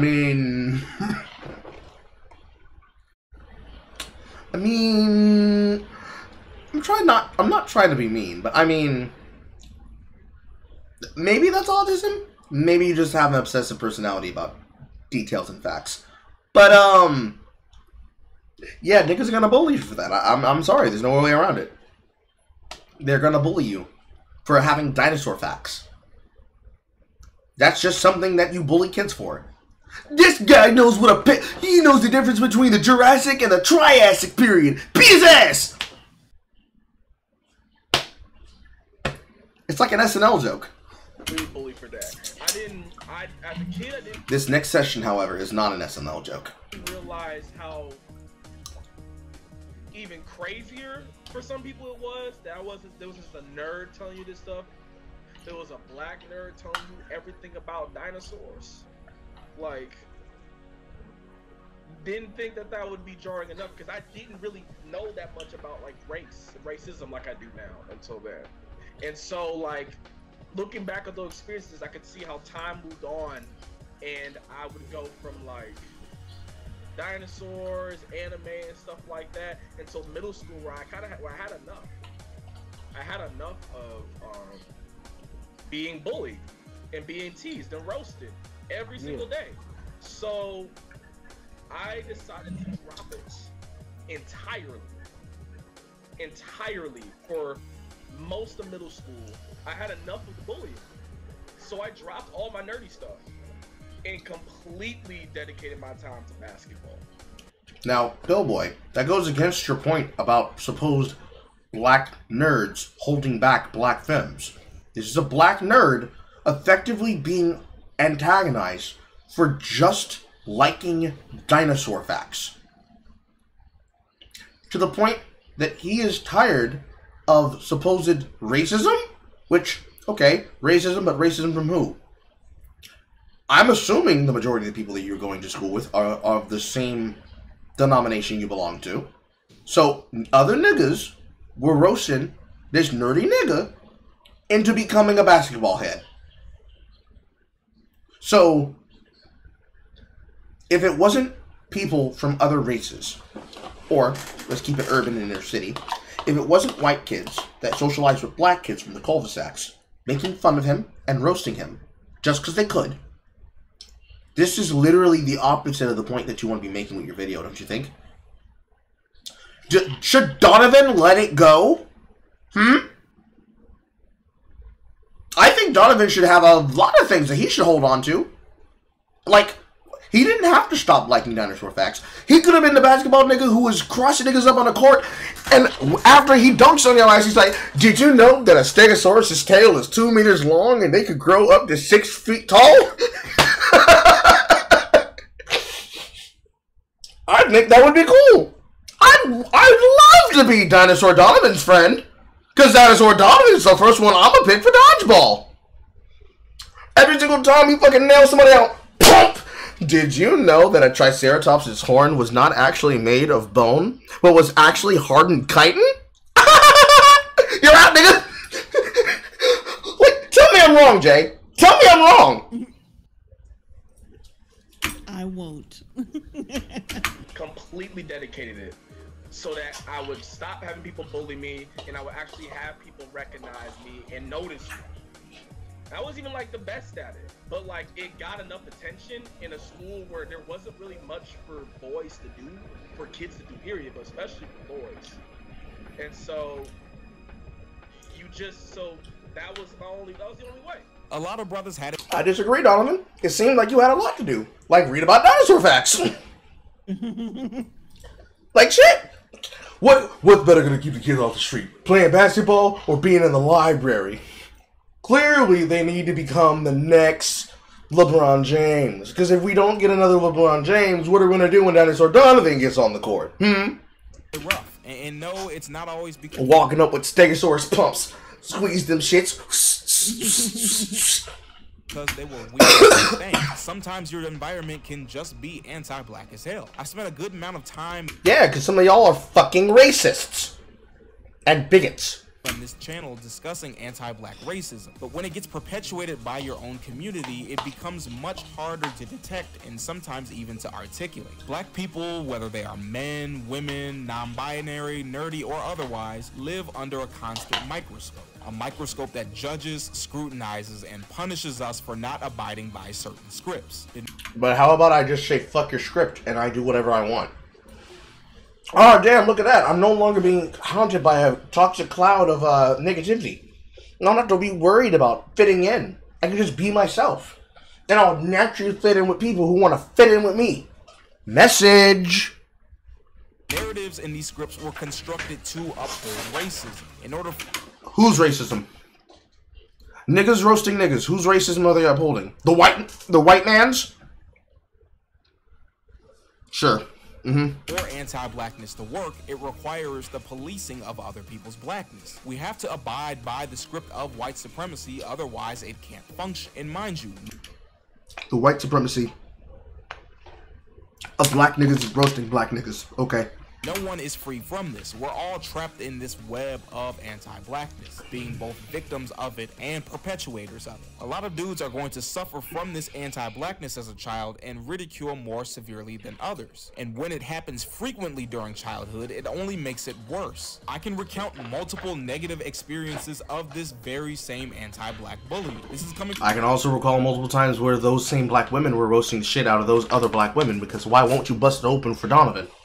Girl, he finna be, like, I'm not even joking. I have been witness to some of the most ignorant and stupid conversations, like, oh my god, girl, why won't you let Adrian fuck? I don't know, I don't like him like that.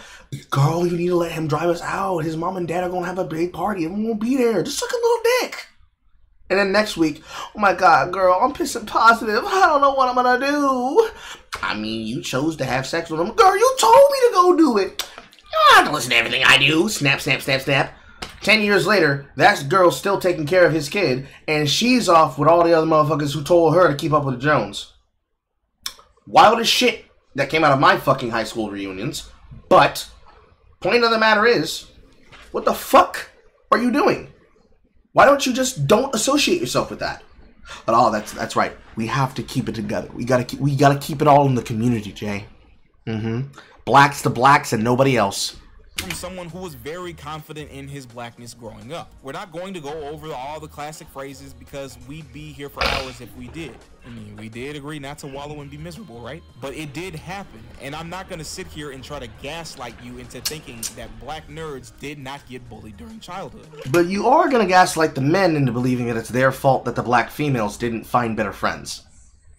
Yep. But it did happen. Misogynoir, Carl. Misogynoir.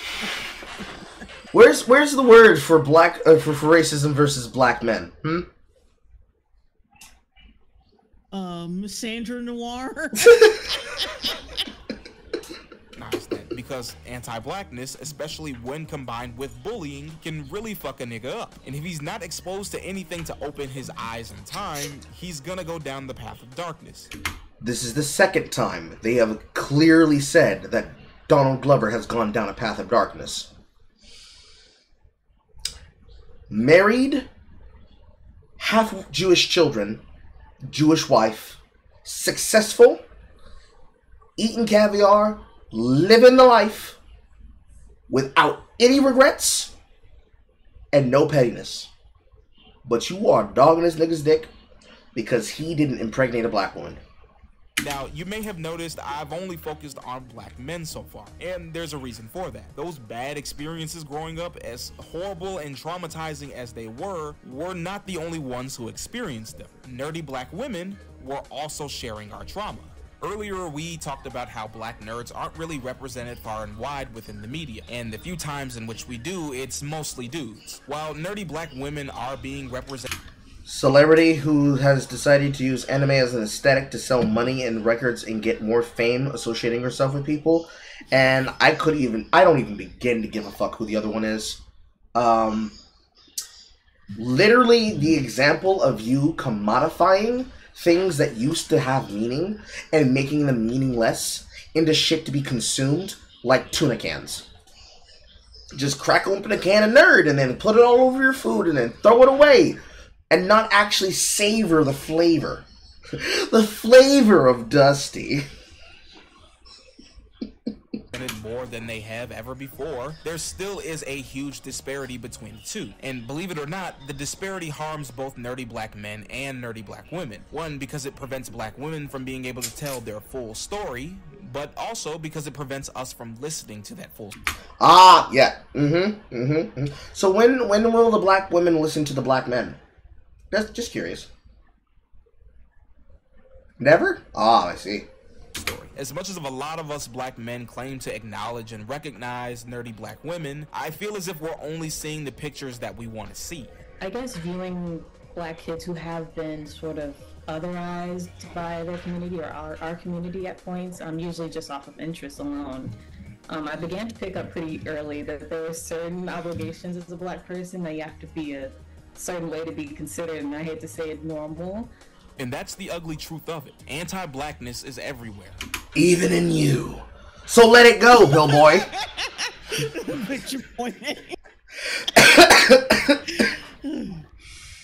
Oh my fucking god. It's the most dumb shit in existence. Anti-blackness is everywhere. Because we keep putting it everywhere. Why don't you stop putting it everywhere? Why don't you guys just treat people like normal human beings? And accept them for who they are? Why don't you stop demanding that the blacks have to stay only with the blacks? Why don't I get to have some white friends? Why can't I get to have some Valley girls as friends? Maybe some Midwest hoes that like corn. Actual corn. You black, I mean, you would think I was saying that shit serious. Like you can have all that camaraderie. Granted, they were at a convention, but all that camaraderie, having a social friend group that decided to become the characters of some kind of fucking television show like The Proud Family or some shit. All of you guys could come together and do that, but more than likely you wouldn't, because you motherfuckers do not believe in that kind of community. You don't really want community. You want a hegemon. You want a monolith. You want a big black monolith. You want some BBMs. You want some BBMs over the horizon so that everybody knows that this is the Source Tower for Source News and Source Magazine. This is where you can get the latest download of what it means to be an actual black person. Got one for each of them.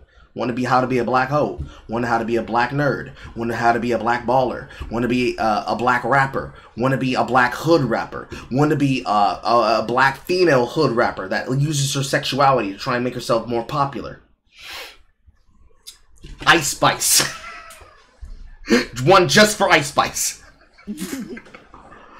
That same anti-blackness, the you're not black enough, that's lame shit, those are white people hobbies. All that nonsense and BS is experienced by black folks of all genders. We can talk about the good and the bad all day, but the ugly truth is that anti-blackness has every single black nerd in a chokehold. It's not unique. Not me! Not me! I don't give a fuck if it's white people business. Why would I care? Y'all niggas not gonna like me anyways. Why would I defenestrate myself for you? To black men. We're not the only ones, and a lot of time we have a tendency to act like black men are the only black nerds on this planet without even realizing it. The same shit that we endured, nerdy black girls went through it too. And so maybe they should go approach those nerdy black girls and go fuck on them. Maybe they should. Well, see, that's the problem, isn't it? They wouldn't know how to approach talking to women because they're crestfallen. We're not talking about normal people like myself. Very hard to imagine Carl in a sentence where he describes himself as normal. We're not talking about normal people, alright? We're talking about those supposed hateful incels. Ain't no girl ever gonna talk to me. Ain't nobody ever gonna give me a chance. How are these men supposed to talk to these women to court them? Who's gonna be the guy who's gonna be the nonchalant homie that's gonna be like, no, listen, you're just gonna go to Aisha. Go talk about how you like Yu Yu Hakusho. It'll be fine. But what if she doesn't like me? Nigga, shut the fuck up and go get your ass some dick. It's not hard. All of this is made possible by having a friend that helps you. Especially men. And amongst the women, I can only imagine, because realistically most women are competing for the same guys. So unless they happen to choose men from different subcultures, unless all of them like nerdy black men and, you know, they holler at the, quote, leader of the group, and then they pick up one of his minions as a homie. you're not gonna really see the same kind of delineation. All of these things are pushed out by having people in your actual circle with you. And again, why is that not enough? Why do you need to come together with the genders? You don't have to. Now, you would want to, because assumptively, you wouldn't want to be by yourself forever. And even in your own social group, you're going to want to try and find people who are like-minded like yourself, so that you can date them, and then marry them, and then have families with them. Or if you want to be dinks, double income, no kids. If you want to be dinks, then you can go about and find someone that wants to be a dink with you who doesn't like spawning, but really does like cream pies. All of this requires you to step outside of your comfort zone. But if all the black men believe that they can't, because they'll never be given a chance anyway because they only want the chatties, then how the fuck do you solve this problem, bro? Because Hinge isn't the answer. Tinder isn't the answer. Random sexual tourism in your city when you go to a convention certainly isn't the answer. Even if it does make you guys feel better. You gotta do something. Because this shit's pathetic. Recognizing this is not invalidating our problems. It's recognizing that our problems are shared. No, it is not. Because if women never have to listen to the men, then that means it is literally skewed one way. Men have the responsibility and no authority over the women and how they solve their own problems, and they're also given the authority over not even their own selves because their own experiences are being denied because that's not what we're talking about right now. It all goes in the direction of you listen to black women and black women's experiences are more important than yours. Because those are the ones we want to attenuate, and yours will be squelched and silenced and pushed down because it's not your time to speak. It'll never be your time to speak. And do you know what happens when you tell somebody, shut up, you're not important? They become crestfallen! I think that being compelled to fit within a certain archetype, a certain pop culture, or a certain identity, it did confine me especially in my early years. When really, you know, anyone can be a nerd, and it shows up in so many variations and forms. And people may try to erase history and say that no one really looked at you weird for having interest in those nerdy things, but it was very much a thing. It sounds familiar, though. You'll notice throughout the video that... And Cree Summers detected. There's a lot of similarities in the experiences of nerdy black men and nerdy black women. It's almost as if both of us have experienced the same anti-blackness from our own community. The problem is we have a hard time recognizing that they suffer from the exact same problems because, well, in a lot of these dudes' heads, that would be invalidating their experiences, which is because you are. I'm not invalidating their experiences by telling them that they need to listen to black women's experiences more. And while their experience to themselves is important to how they socialized and became a part of this group, we always give somebody else the microphone in the group, and we never give them the time to be heard. But you know, they think that shit actually hurts them. Niggas in their feelings, am I right?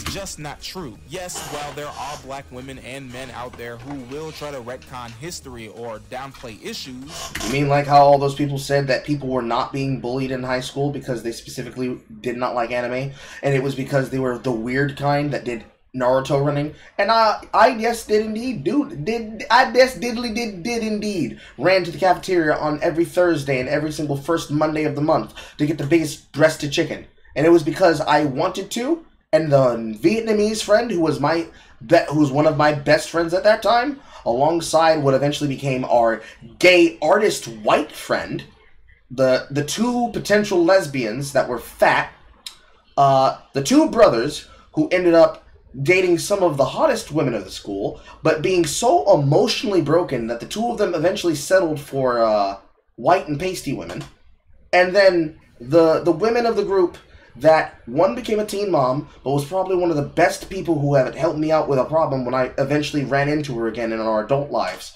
working for Waffle House, and another one who was a theater kid who helped me be able to actually step into my own fucking acting chops. We did that shit not because we wanted to be special and say, nah, it didn't happen. Y'all just made fun of us. And then someone says to us, no, we made fun of you because you Naruto ran to go get the first squirt of Texas Pete, bro.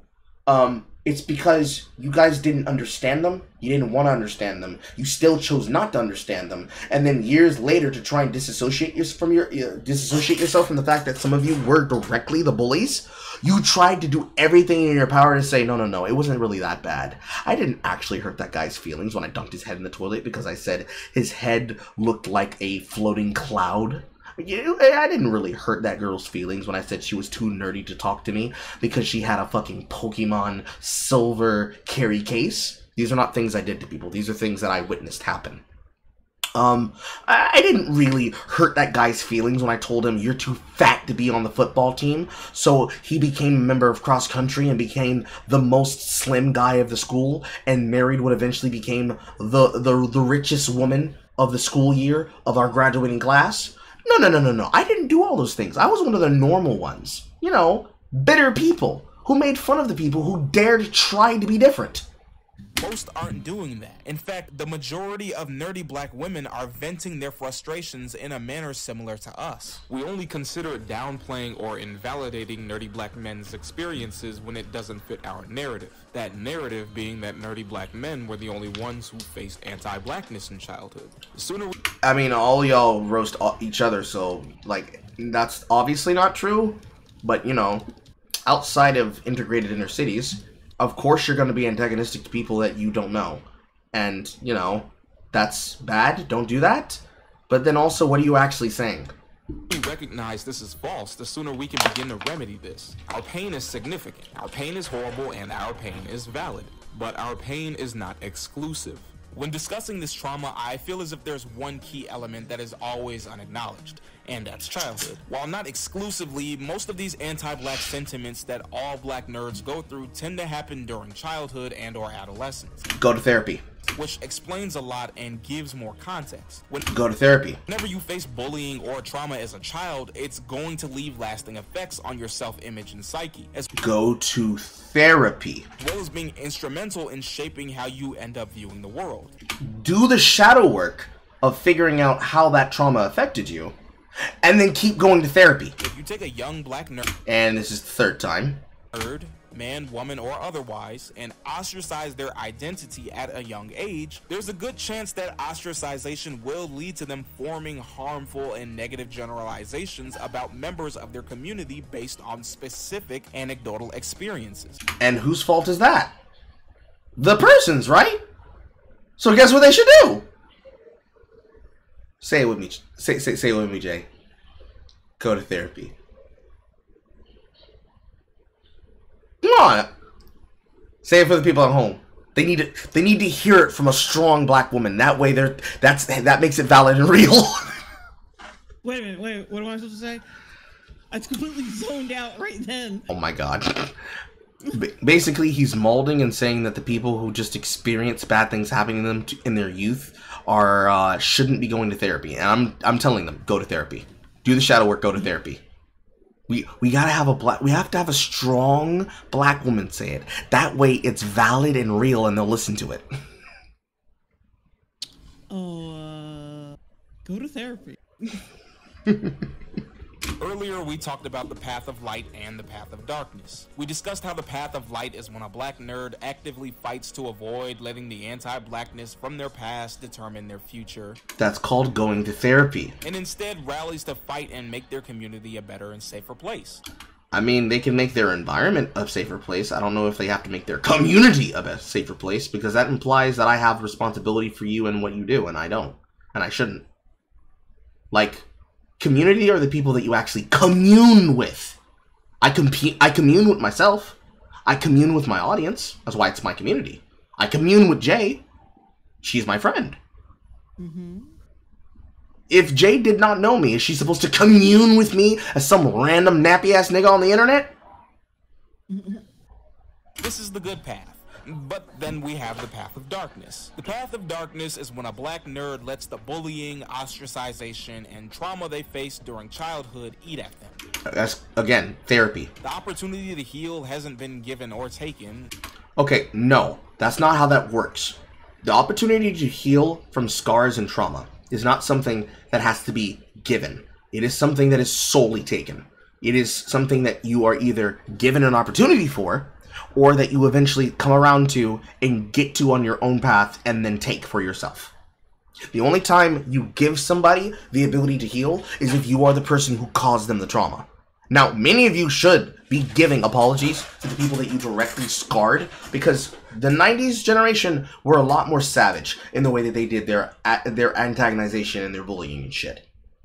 I've seen women who went from dating men to becoming gay because of the kind of things that were done to them by men alone. And that's just between the genders. So within the gender and then amongst the racial group, there's plenty of shit that people were responsible for that haunts and traumatizes them to this day. But there's a difference between it traumatizing you and you remembering it and you speaking on how it makes you feel. The way that you guys communicate this shit, you speak as though a person remembering and talking about those things is the same thing as it traumatizing them. The fact of the matter is, hurt people hurt people. And some of you don't have your own shit in order. You don't have your own houses in order. You didn't clean your room. So you keep hurting the same people over and over and over and over and over again. And you keep pushing them and pushing them and pushing them until they eventually snap and go down the path of darkness. Which really should be the path of lightness, because they divest away from black people and they start dating other races. Now, I'm going to use the example of white women, but it doesn't have to be white women. It could be anybody. The way you guys talk about it, you want black men to commune with black women, because you want the black women to have access to something that only the men can provide them, which is inner circle access. You want them to be a part of the perpetual cookout. You want them to be involved in these groups, and you want them to be the kind of matriarchs that were a part of my mother's generation and part of Jay's parents' generation. But the difference is that you had a lot more trust within those matriarchs and within those groups, because those were the groups that literally invented the Crips and the Bloods.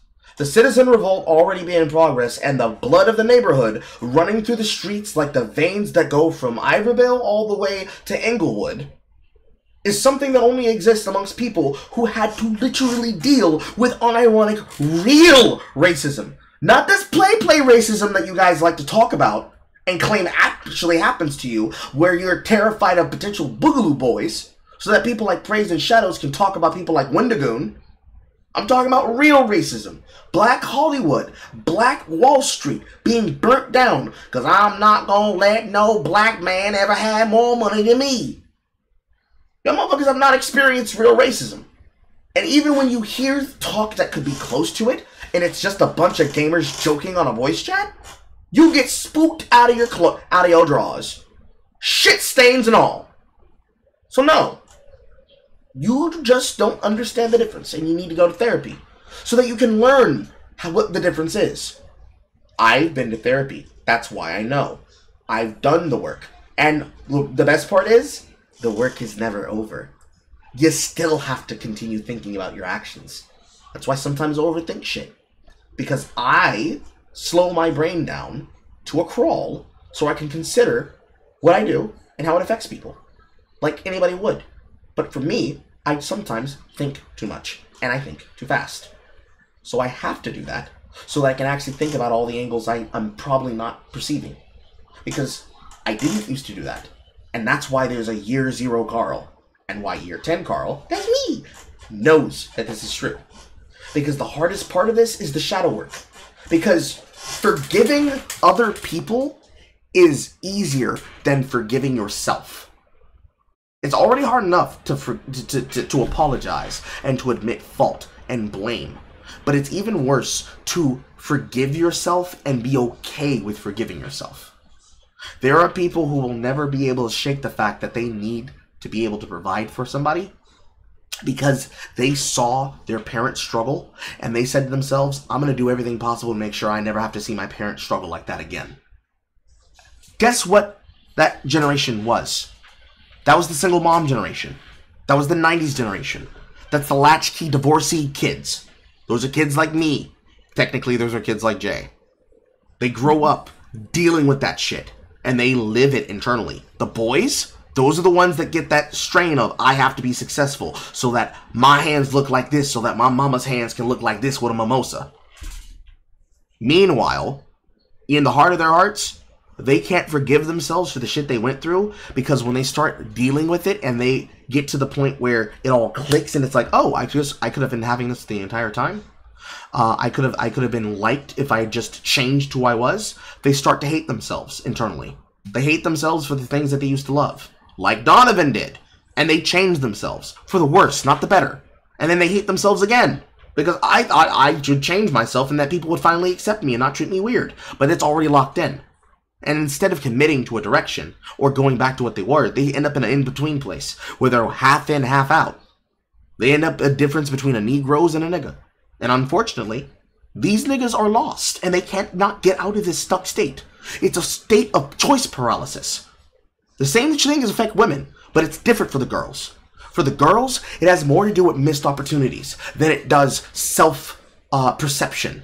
But it also is comparison. It hurts both of them, but in order for either of these men that you're describing as, quote, going down the path of darkness to get out of this, it either requires somebody to tell them, you know, when you used to like dinosaurs, Donovan, you were really happy.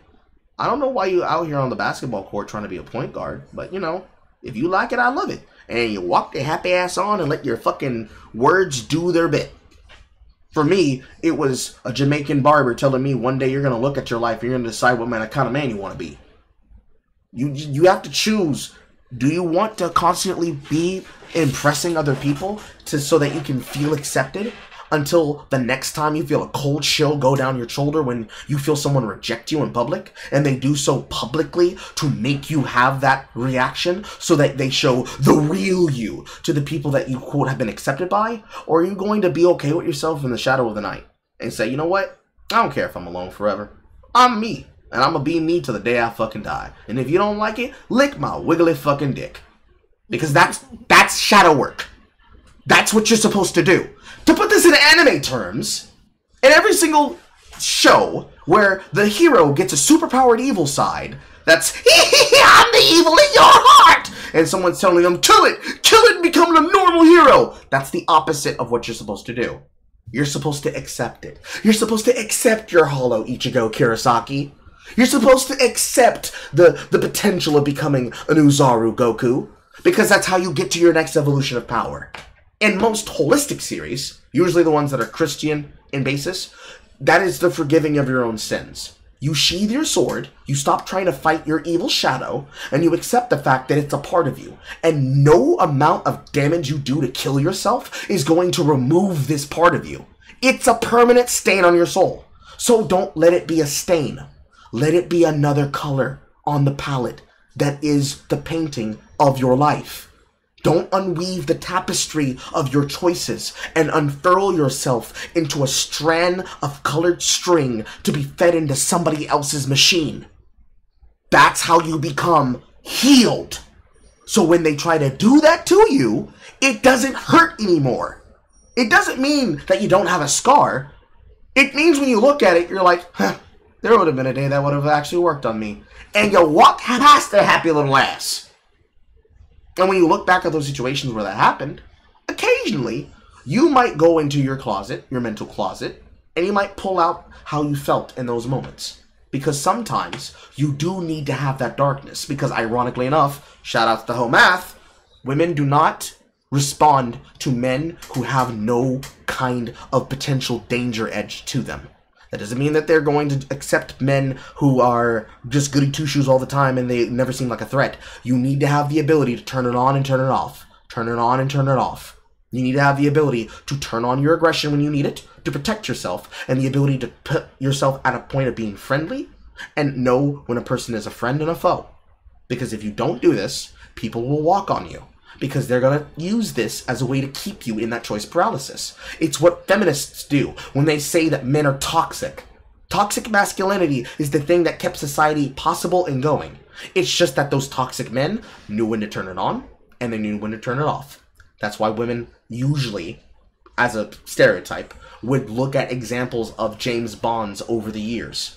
A man who's a gentleman spy, he likes to seduce women, and those very same women who come from a criminal element end up turning on the criminal element and then being willing to live with him or wanting to live with him But he's a dangerous man. His life is dangerous.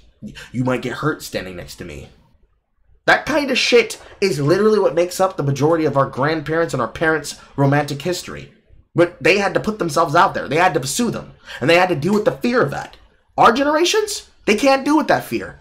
Because letting somebody in is harder than letting yourself in. But for guys like this, letting somebody else in is harder than letting themselves in on their own pain and giving themselves the fucking self-hug they need to give them. I hope that makes sense. And as a result, that pain and wound from childhood begins to fester. It forms opinions and generalizations based on our negative experiences growing up. No, what would form those opinions would be the experiences you had and how they were related to the situation you found yourself in. Because we like pattern recognition. If we recognize that a pattern made us feel a certain way before, we're going to have that same opinion about that pattern moving forward.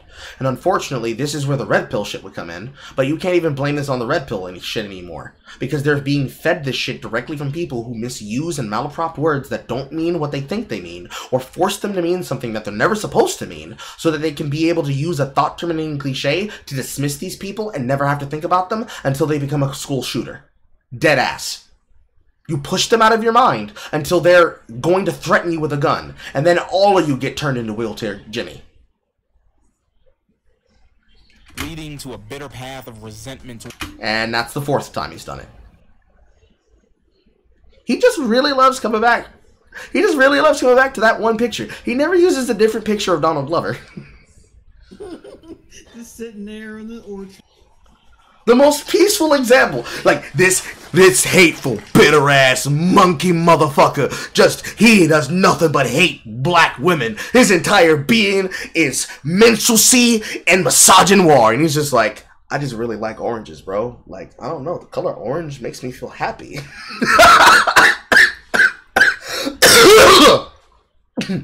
Towards members of your own community. And the scary part of it is, if you don't do anything about it early on, it only becomes much more difficult to pull them out. We've all known or seen at least one black nerd that descended down the path of darkness. It's an ugly thing to witness, but to examine it further, we're going to have to analyze specific applications of it, particularly individuals who perpetuate it. To do so, we're going to examine not just people who suffer from it, but they perpetuate a form of black nerd insulting. Keep that in mind.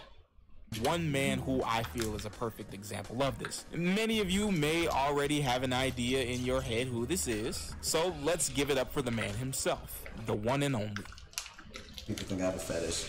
I don't know, maybe I do, but it really just came from just, I just didn't like the politics that came with like dating white or black girls.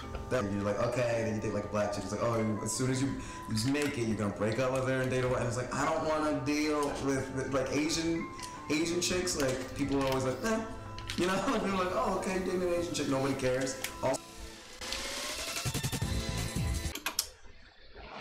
There's a statement in there that is true, but is not true at the same time, and it's because it's a certain kind of black chick. You, Jay, are not this kind of black chick. Mm-hmm. The politics of dating a black woman is effectively, he calls it the Book of Donald, I'm gonna call it the Book of Laura. I mentioned that the plot line of Jaleel White's character, of Stephen Urkel, is effectively the test of a nerd who had to choose between being himself and being a version of himself that he could live with Laura. Most men, whenever they date women that are from the black diaspora or the black community, if they are not just some regular wallflower, it is specifically the kind of woman who is considered the mover and shaker inside of those black spheres of influence. The kinds of ones that decide, oh, he a nerd. I can't never date no nerd. I need a real nigga who can date me down good. And so, to try and fit that role, those men, stupidly, will try to become that kind of guy. They'll change themselves for those women. This is not a racial thing, because the same exact concept exists amongst white people. In fact, I could say this very concept is actually the basis behind why so many black women say, oh no, I could never fuck that guy, he only dates white bitches. Because the idea of, I come from the hood, and even though Ashley likes me, I don't think her father would accept me. Because look at me, I come from the inner city. I look like I come from nothing. So he's going to look at me, and he's going to say that I am nothing. So in order to impress him, I'm going to try to become like the society that they live in, the culture that they live in, the country club that they live in. If it were written like a movie, it would be an inner city 90s R&B artist slash underground cypher hip-hop rapper who falls in love with a media mogul heiress who herself has a father who came from similar backgrounds, but unlike him, castigates any man who could ever potentially use his daughter as a way into the laugh and luxury that he earned himself into when once upon a time he was like him. The mother of said girl sees that her daughter is being pursued by a man that likes her for her, and so she lets him into their home, brings around their daughter.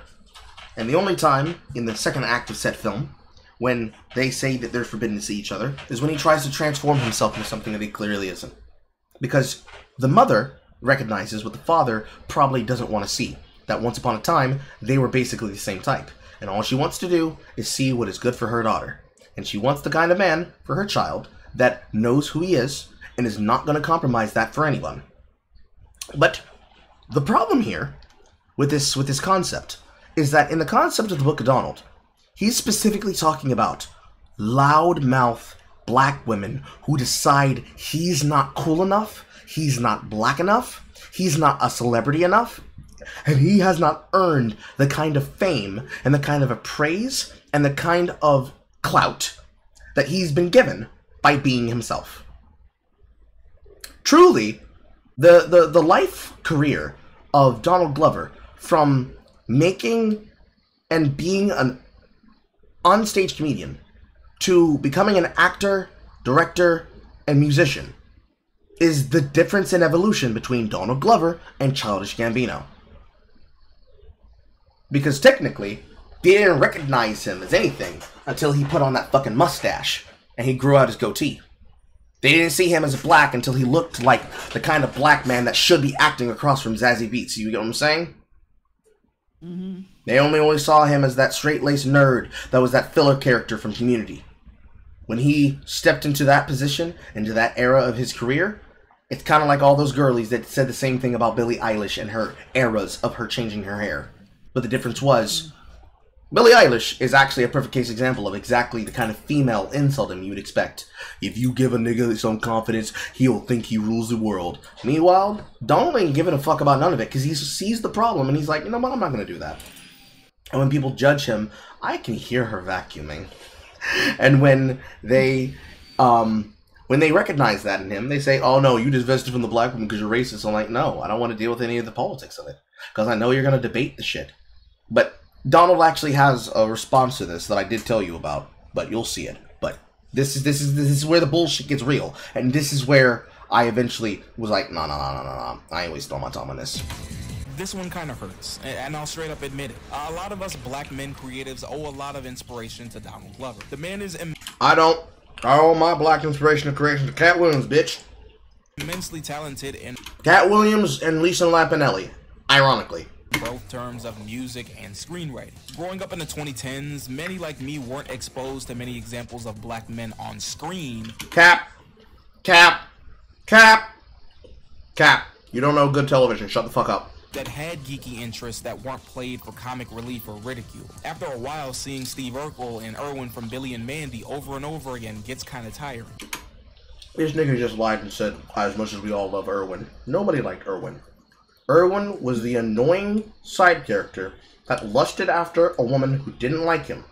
And the only reason they made him important was because they wanted to make a spin-off called Underfist, where, after him being related to the people he was related to, it was discovered that he was technically part mummy, and thus he had powers. and it was also part of an entire plot line that was supposed to be a running joke about him eventually getting with Mandy, because Mandy would become a girl who went from doom and gloom and wanting to rule the world to being a fat woman who basically wants to ride Erwin's dick all the time and is surrounded by cats. Which is basically just the opposite of the personality type. Erwin was nobody's favorite. Steve Urkel, different, because he still has the redeeming quality of being a guy leading with his heart.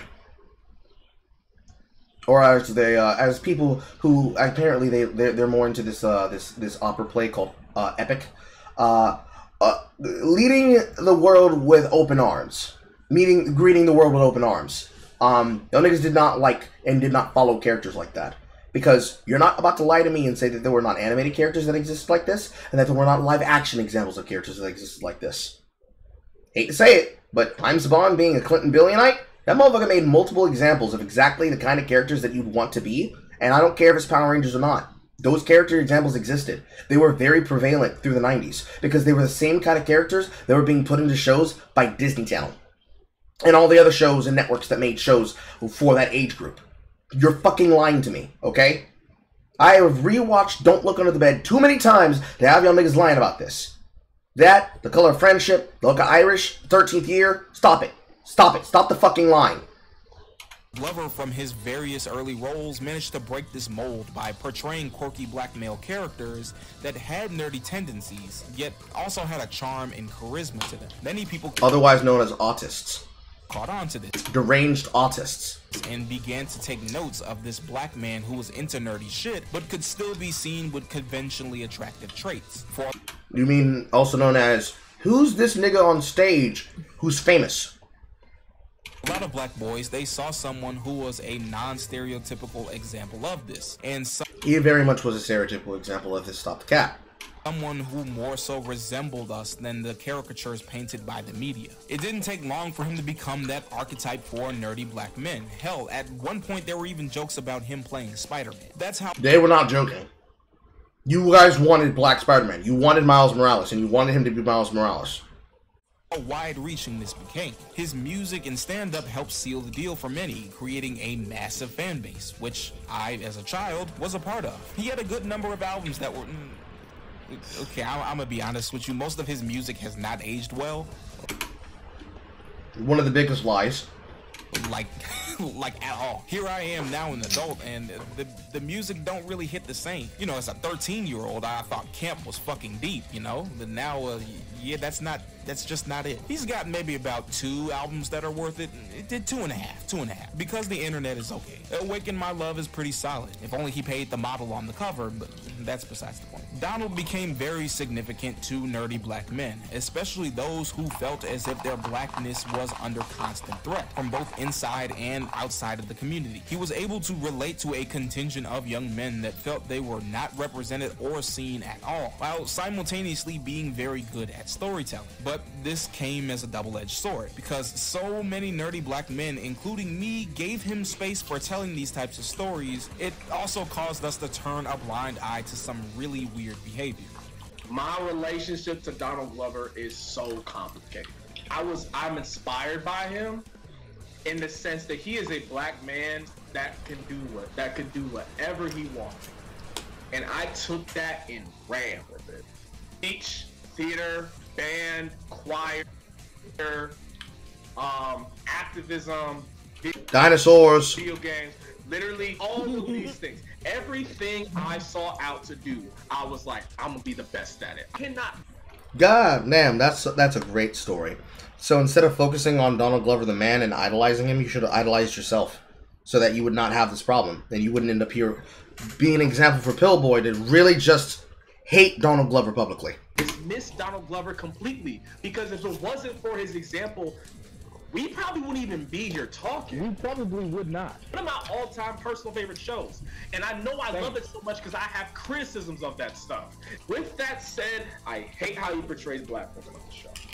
I hate that his entire relationship with black women, because it goes back. As early as 2011, people began to notice really odd jokes and quirks regarding race that Glover would latch onto. I like, you know, I've said this in my raps, but I like to date black girls of every culture, you know.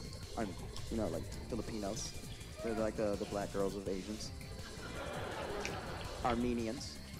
Like the black girls of white girls. At the time when I heard it, I didn't really think too much of it, but other people definitely. Because it's stand-up comedy, and those jokes were specifically designed to be a part of the set to ease you into the storytelling of the joke cycle. Was there a problem with what he said? I didn't get it. Basically, the desire of using black women as an example to compare as a negative against other people in a group, despite the fact that even though he does not want to date black women, he does not dog them like they are trash monkeys. Mm-hmm. But he's comparing them as the both because, you know, great opportunity to use a meme. Definitely had their opinions. As it continued, more and more people started to take different sides, with people either calling out his weird fetishization of other races of women, or people sticking up for him, citing that it's his choice for who he wants to date, and if he doesn't want to date black women, that's his preference. Before you know it, Donald started getting hit with the allegations that he doesn't like black women. It didn't really hurt him too much early on in his career. For the most part, it seemed like he just had some really weird race play kinks that he probably should keep private, but no. He never said anything like that, and it never hurt him at all. You guys kept saying this shit about him, and then he went and impregnated a Jewish woman, and then he married her, and now he's got 2 kids, and you're still coping and seething about it.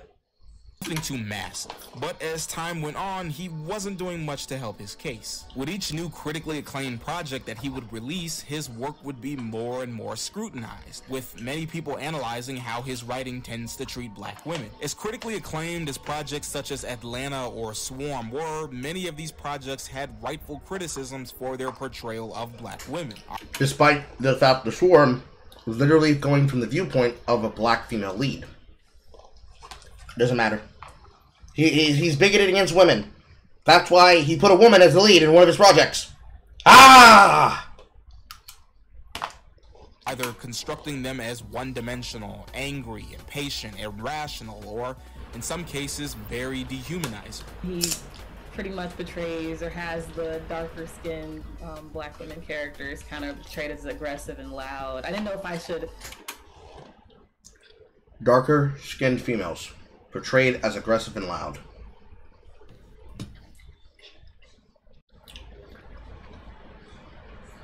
Jay, as the aggressive and loud. How do you feel about that? Not aggressive. No, I'm joking. I'm joking. How do you feel about people making that accusation of the of that stereotype? Because I think that's probably one of the most overused stereotypes, but, you know. Mm-hmm. I mean... Go ahead.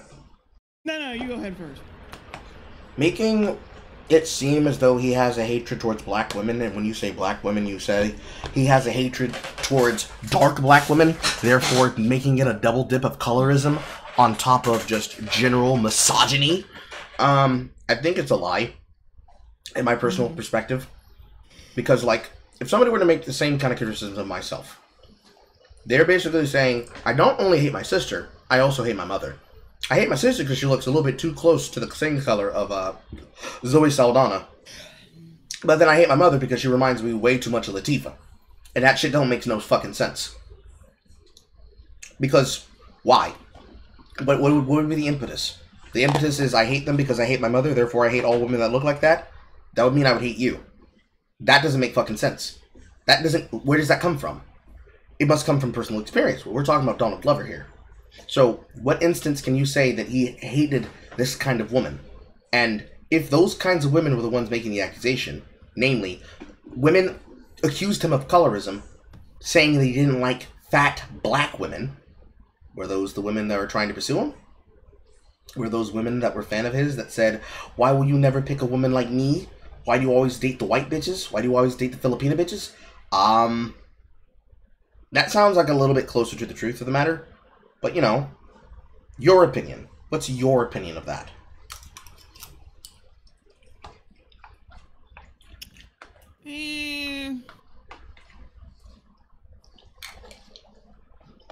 Oh, God. like most of the time I don't really care about this shit, but I think that criticism is more necessary towards Tyler Perry. Mm-hmm. And it's not even like he doesn't really do like all dark skinned chicks anymore with that. He doesn't. It's just like when he wants to make an assertive black female character, she's immediately a cunt.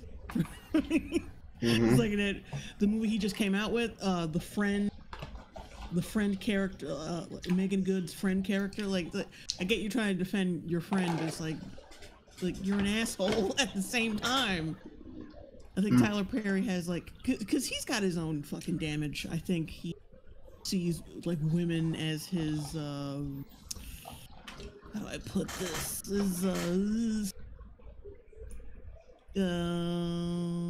Like his fairy godmothers, like shielding him from the damage he shields himself from. So like they immediately like they're painted as aggressive because he wished someone would have been like that for him. But like it's not a good thing to put it in your art like that, because it's like you're making all the black chicks in your movie look like assholes, except for like the leads, of course, because you know you're only docile and nice if you're being abused by a black man. Not just any kind of black man, a bald black man, a bald, evil, black-skinned, dark black man. And then you have to be rescued and saved by the light-skinned black man, because the light skin means right skin, because the light skin likes Jesus. You gotta have that slow, sensual, passionate sex in the dark, in the missionary position, delineated for the creation of the child that you may or may not be pregnant with towards the end of the movie. As you finally break yourself away from that evil, toxic, chocolated black tower of darkness. It's a whole thing with him. But when I look at him through that perspective, there's never a single thing that I see, personally, in the writing and in the creative style of Donald Glover that ever speaks to anything even close to fucking Tyler Perry. Even when Aaron... I mean, even though I haven't really seen Donald Glover's shit, you know, he'd be catching a lot more shit than he does if that was the case, if he was even close to Tyler Perry. Exactly, because even when it came to the Ma Dukes parody from the Boondocks, when Aaron Bushnell, I think his last name is, when Aaron was making jokes about him, how quickly Tyler Perry shut that shit down and got that episode banned. That's how we know that that shit is something that's true. That immediately hits. It's as obvious as the stage plays. It's as obvious in the movies. But realistically, it was less obvious with the stage plays, because that aspect didn't really refract well in the concept of here's these actors doing a thing. It's like that one movie variation of the stage play that we watched, featuring that one black woman who she was acting across from her castmate who was white, and it was about their son, American Son, and that whole fucking thing. Shit. Like, the sheer aspect of these things are, like, prototypical examples of writing that are preliminary and are also getting to the point of exploitative amongst the black culture. But they are resoundingly true because the sheer nature of it is there was colorism. The entire concept of the Jezebel is because a fair-skinned woman, who's probably of some part of a mulatto descent, is capable of traveling between two worlds of white and black, and amongst her white friends, which ironically this would apply to fucking characters like Tiana, they get to go between these things and have the best of these two worlds. Whereas 4 little black girls can't have that experience because they're too dark-skinned. They're seen as ugly, they're seen as animalistic, whereas the light skins are seen as more divine and more heavenly, which is just the nature of this kind of relation between these things. You know, you can't blame Zoe Kravitz for having the father that she does. Can't blame Lenny Kravitz for having the skin color and the parentage that he does, because realistically, is that not what you want? Do you not want people to be able to do these things without necessarily needing to look like Cisco? And should it be limited that men like Cisco could not be able to have something as extravagant like a white composer come to him and say, so for your song about thongs, how about we do a violin and do something like this and playing some of the most heavenly divine strings you have ever fucking seen or heard. These things don't come from nowhere. And while we can eloquently rant about it for 20 minutes at a time, the point I'm trying to get across to is, this shit is an egregious lie. Which is why I started trying to blaze through this. Because why are we even talking about this? Why is this even a thing that you're worried about? That's like being obsessed with the work of D.B. Woodside and saying, no, my favorite kind of male actor who usually plays persecutors, he'd never play an angel in Lucifer. He'd never do this dumb, silly, goofy stuff. LL Cool J, no. Why are you doing a cop procedural like NCIS New Orleans? No. No, you're supposed to be the rough Doug guy who laughs like you've got autism and you're slow in the head. This is shit you're projecting onto these guys. And it's not okay. You're already projecting a lot of shit on the black men in general. But you're going to project that black men that identify with him are now some kind of fucking color racist, while at the same time still prognosticating toxic traits about someone you don't know because you think that he has to be your fucking lead and pedestal? Donald didn't ask for that shit, so why'd you do it? Look up to him by all means. But do not say, I can't believe, I can't believe. Believe it or not, bitch, Ripley's. Attribute that specifically to him because it's such a trope across a lot of black media.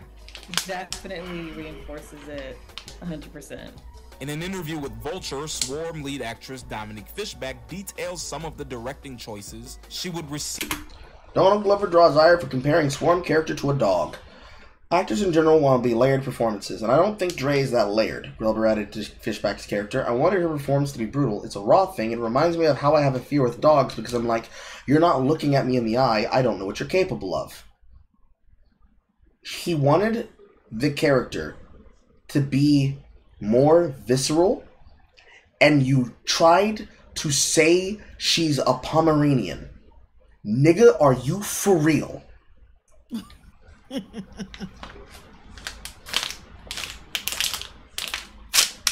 You know, there is a running theme in black media. Very true of the black actor that portrayed Lafayette for True Blood. Because he's probably one of the better actors that demonstrated this. There's another one that's Asian that wears a fucking corset in some fucking series. They're like a counterfeiter that makes fake IDs for people that hit this kind of element. But there has never been another black actor that was able to portray the kind of, quote, literal queer, snapback, clapback character, such as Lafayette. I'm forgetting that actor's name ever since he died of his cancer. But, the element... Ellis something, yeah. Ever since characters and character actors like him, and granted, Chadwick Boseman was another one that was good for this. Him, Ty Diggs, Tyrese Gibson, and a bunch of other actors. Taye Diggs. Hi. I'm sorry. I did not mean to insult the man's good name. You just reminded me of that fucking Idina Menzel shit that happened between her and, fucking, what's his face? But anyways, all of these character actors, very rarely do you ever see people that are able to get this across the line with trying to get a visceral character acting portrayal down packed to the point where nobody can replicate your performance. And I don't think a single person felt bad when he did his portrayal of that queer character for the many seasons in which that show was live on the air.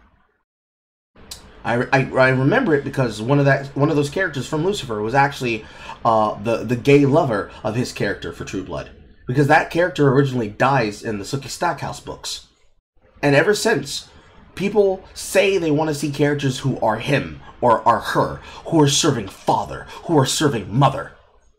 The kind of characters that we got from Interview with the Vampire in the form of Sam Reed and the Santiago actor.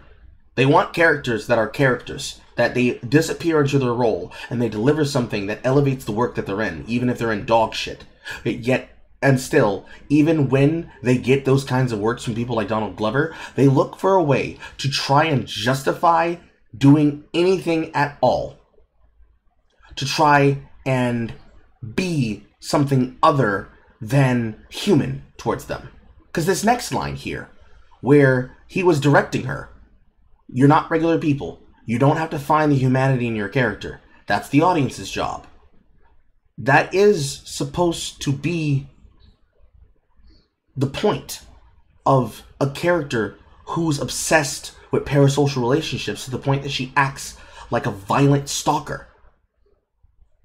You can't communicate this through finding the humanity and how a stalker would behave. And that's not your job.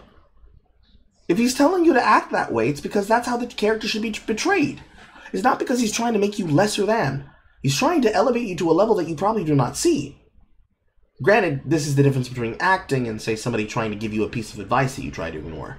Like you trying to elevate me to be a better content creator. If I ignored that advice, I'm actively doing myself a disservice. And I can't turn around and say, oh my god, Jay tried to make me do something like go back through all of my hard work and re-edit it again to make it better. I'm like, bro, it's already good enough. The fuck?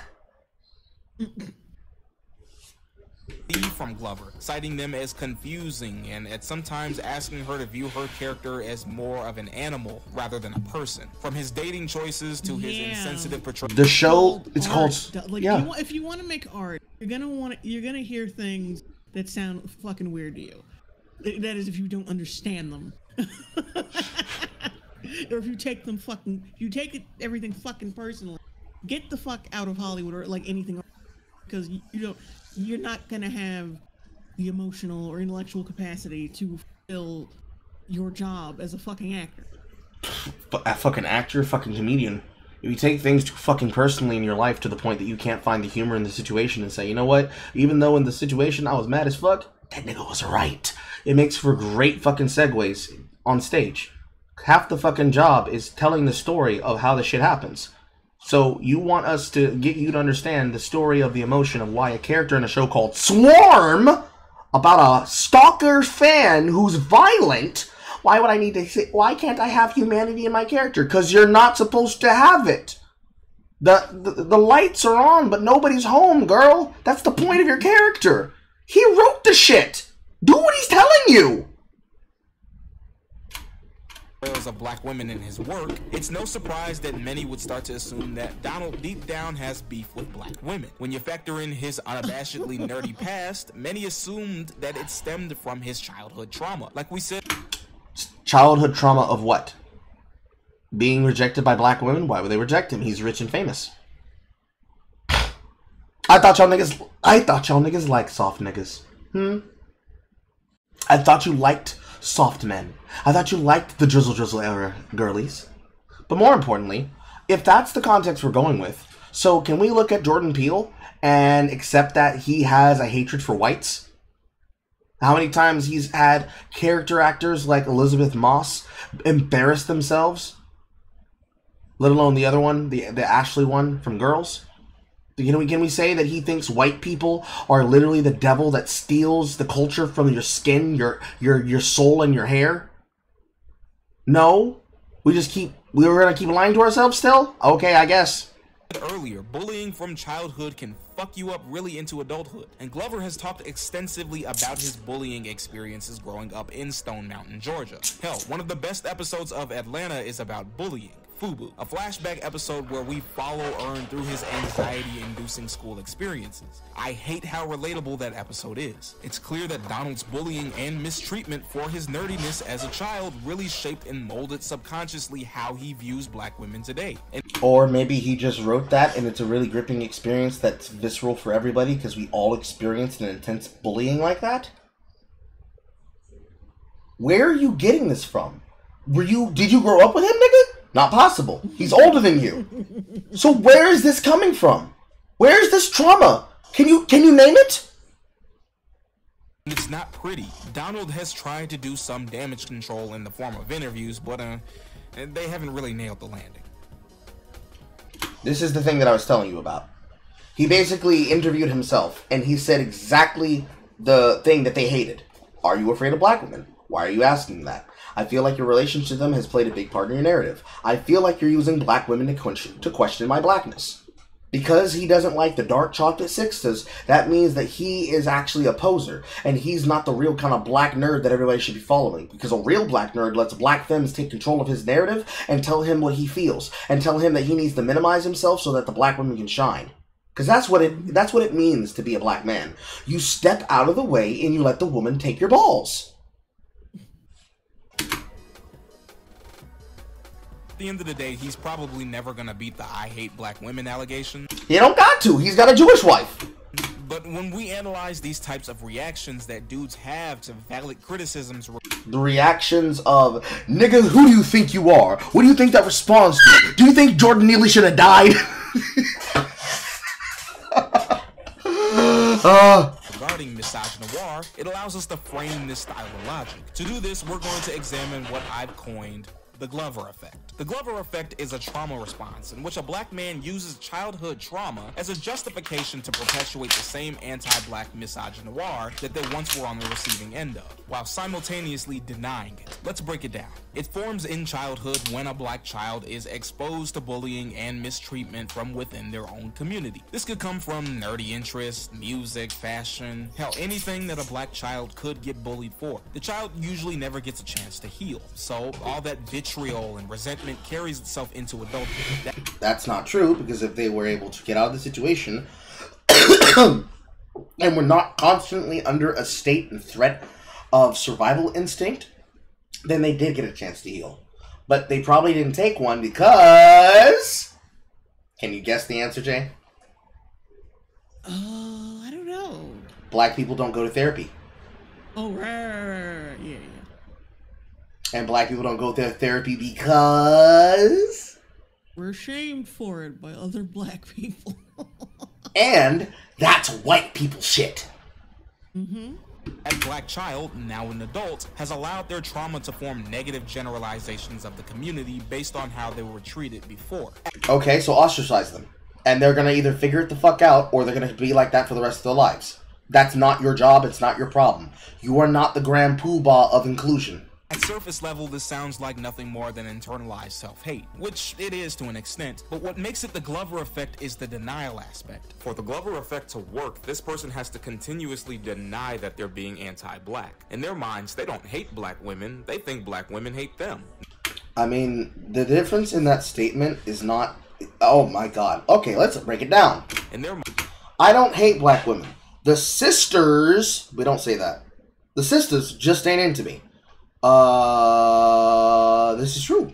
For me, the black girls did not like me all that much. The ones that did were too scared to approach me. Because they said, oh, you have too many white friends. And I asked them, why do you think that makes you... Why does that terrify you about me? Oh, well, you see, I thought you didn't like the black girls because you were always around the white ones. You're literally not coming around me. And you're upset that there's a higher density of white than black. So why not add yourself to the density, sweetness? Well, you know, I didn't think I had a chance. Why would you think that? I didn't think you would like me. Why would you think that? Because I saw you around the... It's a perpetual cycle. It's like talking to a fucking wall. Now, the clear answer to solve this problem on the first stage, because this happens in stages. What we're dealing with here is what I'd say is stage 3. The Glover effect is nothing more than they don't want to fucking talk to me. They do nothing but antagonize me. They do nothing but harass me. They mock my hobbies. They mock my personality. They mock my fashion. They mock my fucking life. Why would I ever want to be around people who do nothing but treat me poorly? And so every single time he sees people like that, he does the offhanded comments that might extend from trauma, but is real because his reality is that lived experience. And if that's his lived experience, you can't deny that from him. But no, he needs to shut the fuck up because the black people are talking, and we let black women speak over black men. And that's going to do nothing but perpetuate the same cycle. Because you're doing nothing but re-traumatizing them. Or rather, if they're still in that trauma state, you're making them try to fight from a position of survival. And the problem with the fight or flight response, the fight, flight, or flee response, is that if you constantly put people in this kind of state of existence where they have to constantly act like they're under pressure and threat, that they have to constantly run away or take fights or act out in situations to be able to survive things that are happening to them, then you're directly responsible for traumatizing them into being fucking hypochondriacs. Social hypochondriacs. They reject social imperatives and they reject socialization because every single time they socialize with someone, someone else is fucking with them. Again and again and again and again. Now, the first step is what I just described. Oh, you didn't think that I would be a sociable person? Maybe you should have not been so scared of me and you just should have came around. Then, of course, you get to the second stage. But I thought you didn't have a like of us. Who told you that? Well, you know, I heard from a friend of a friend that you don't think that black women are all that. I mean, the black women here are very good, but that doesn't mean that I hate black women in general. I like Halle Berry. I like insert celebrity here. I like insert niche micro celebrity here. And I like myself. I like my family. So why wouldn't I like that? Well, you just know, most of you guys have a type. Oh, and what's my type? And this, of course, is the next fucking drop. Because if your type is basically not them, unless you basically offer to fuck them on the spot, you can't beat the allegation. Basically, it's, oh, you say that you're into me? Fuck me right now, in front of all these people. And what else can you say to that other than, bitch, what? And if you don't immediately jump at that with enthusiasm, it's, see, you don't like us, you don't like us. Like, granted, you say yes to this. Imagine Jonathan Majors knocked on your door right now. Hey Jay, I just wanted to let you know. I don't know if you really like me all that much. No, Jonathan Majors, I do. Oh, really? Fuck me here on the carpet right now. Of course, the fucking answer would be yes. Oh, shit. But then, imagine, instead, it was actually Jaleel White wearing a Jonathan Majors bodysuit. What? Jaleel White wearing a Jonathan Majors bodysuit. He was wearing a latex rubber suit that made him look like Jonathan Majors, but it was really Jaleel White. I wouldn't, because that's creepy. Someone coming in your house with a fucking latex bodysuit on, pretending to be somebody else. My point is, the way that they go about it is basically jump through these hoops. No. Okay, so you're actually this thing then. You can't beat the allegations. But I don't need to beat the allegations. You're just clearly pushing projections on me.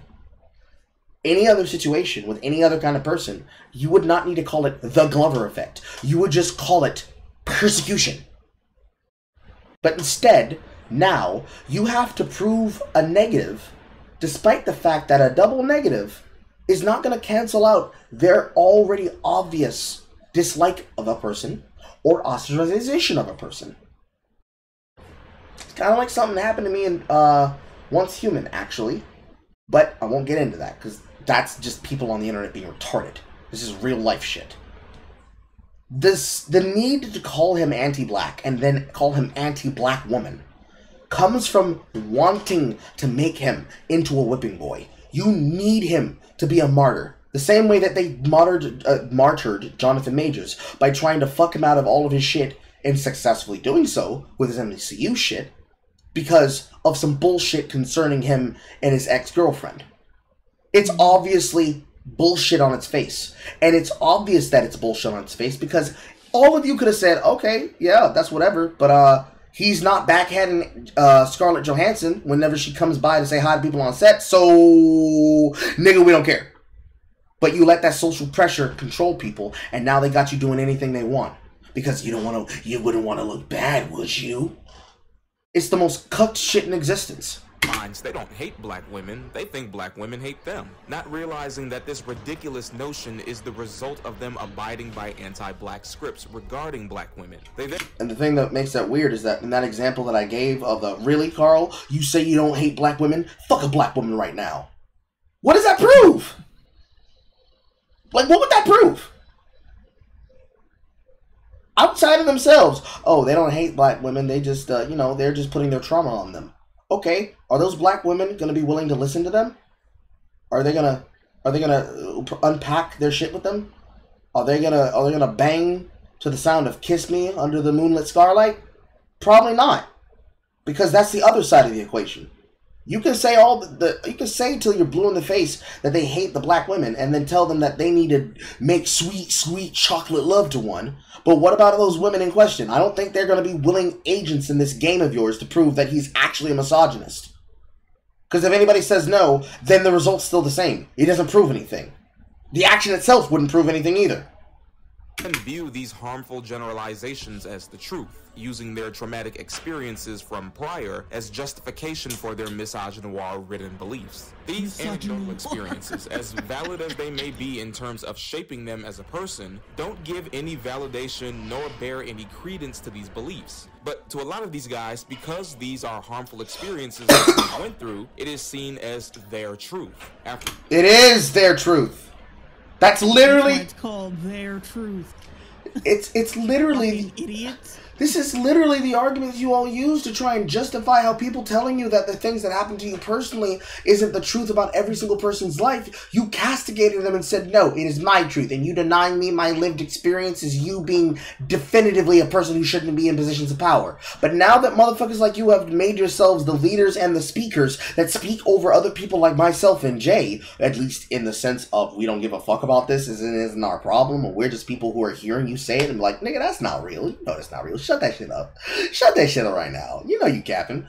You instead did it in a way to grab social hierarchy and power. The feminists definitely did. They grabbed the keys in the engine of society and power. They used it to control the engine.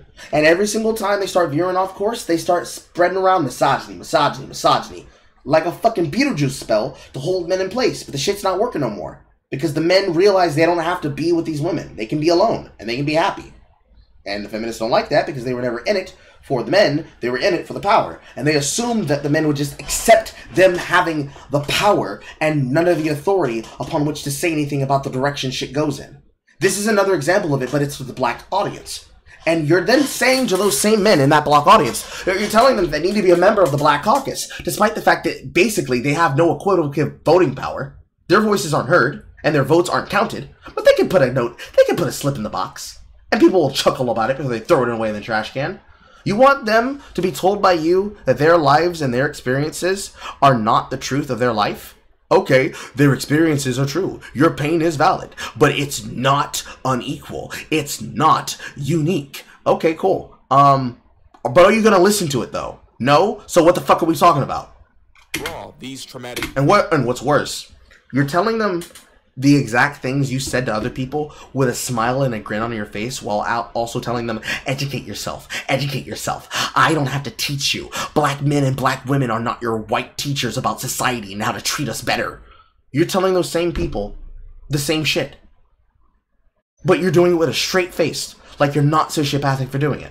Events are my lived experiences. How could anyone tell me that my lived experiences are false? And this is where the problem only amplifies. This shared trauma is only used as a confirmation bias. When you see others that have had similar... Are you not using this as a confirmation bias for how they're supposedly evil and toxic? Huh? Their stories, it reinforces that mindset, giving you even further justification to latch onto your present beliefs. You get stuck in this self-fulfilling prophecy. In your head, you make this generalization that black women aren't into you. This causes you to either avoid seeking out... But what if it's because they actually weren't into them, and it's not in their head?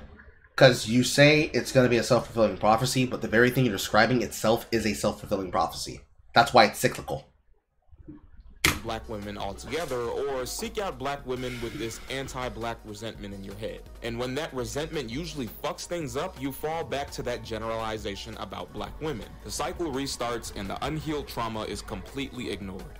And the problem is, too many nerdy black men are exhibiting the Glover effect. And we don't see the long-term damage it's doing to us. I kind of care less about this fucking made-up joke thing in your head that you've used to describe other niggas not going to therapy.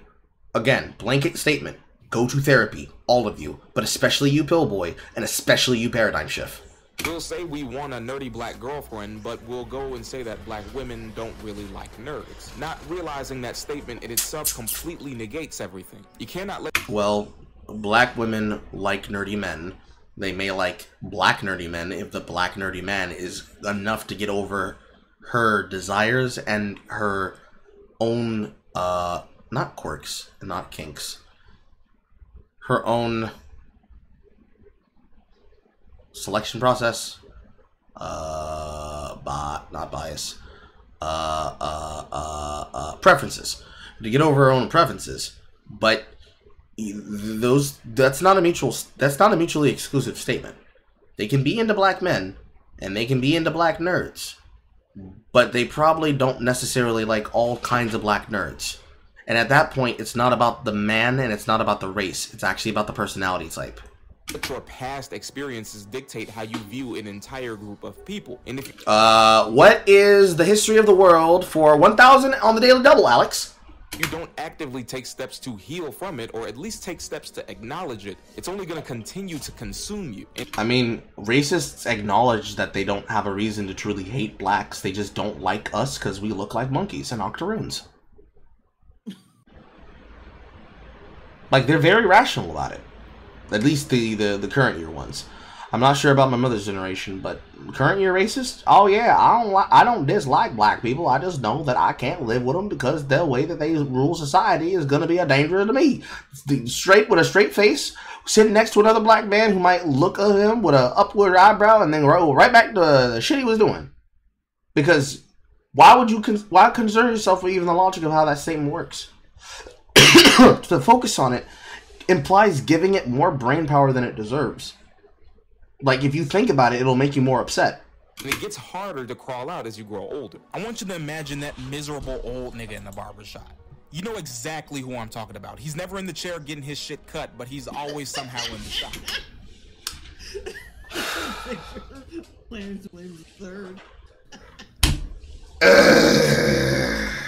This whole rigmarole that he put on about Donald Glover is exactly the reason why I ended up wanting to skip it for the remainder of the original editing and jumped right into how I ended the video, because after getting that over and over again while giving blase it's the man's fault answers to why blurs need to allow women to step on their balls, I was not into listening to that up for the rest of it. But that didn't mean I didn't listen to it at all. It's just some of these arguments of his start becoming really fucking stupid really fucking fast.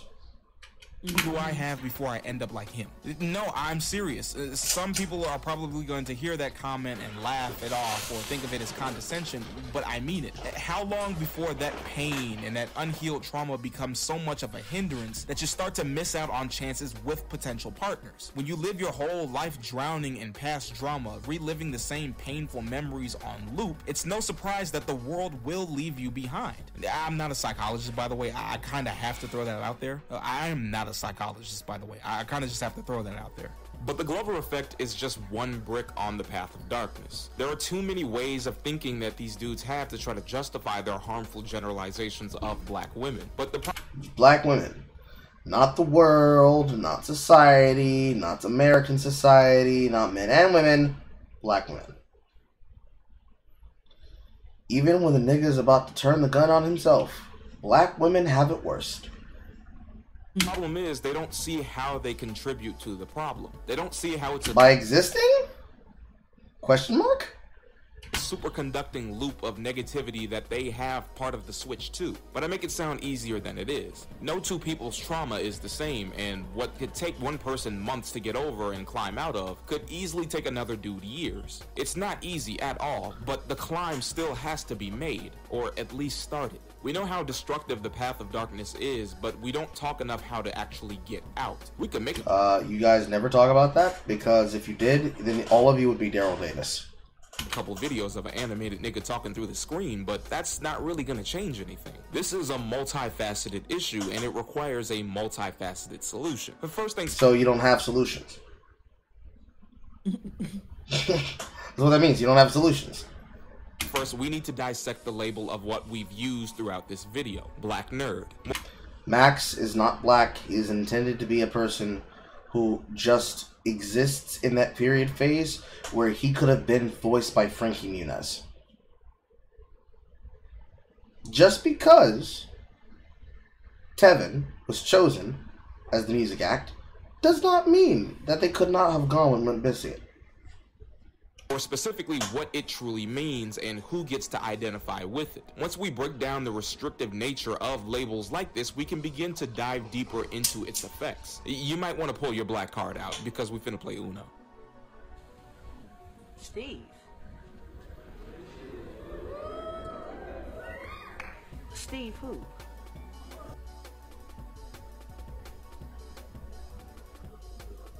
Solutions to issues like this are always tricky, and that's because no matter how far you peel the layers back or how deep you dive, it always comes down to anti-blackness. It's always permeating from the center. It's so intrinsic and interwoven into many of the ways that black folks operate and have been raised. So much so that it's truly impossible to escape it. As stated earlier, you cannot entirely escape anti-blackness. We will always be stuck in the cycle of being both victims and perpetuators of it. But no, you won't. No, you won't. You can just stop doing it and then move on from it. The fuck?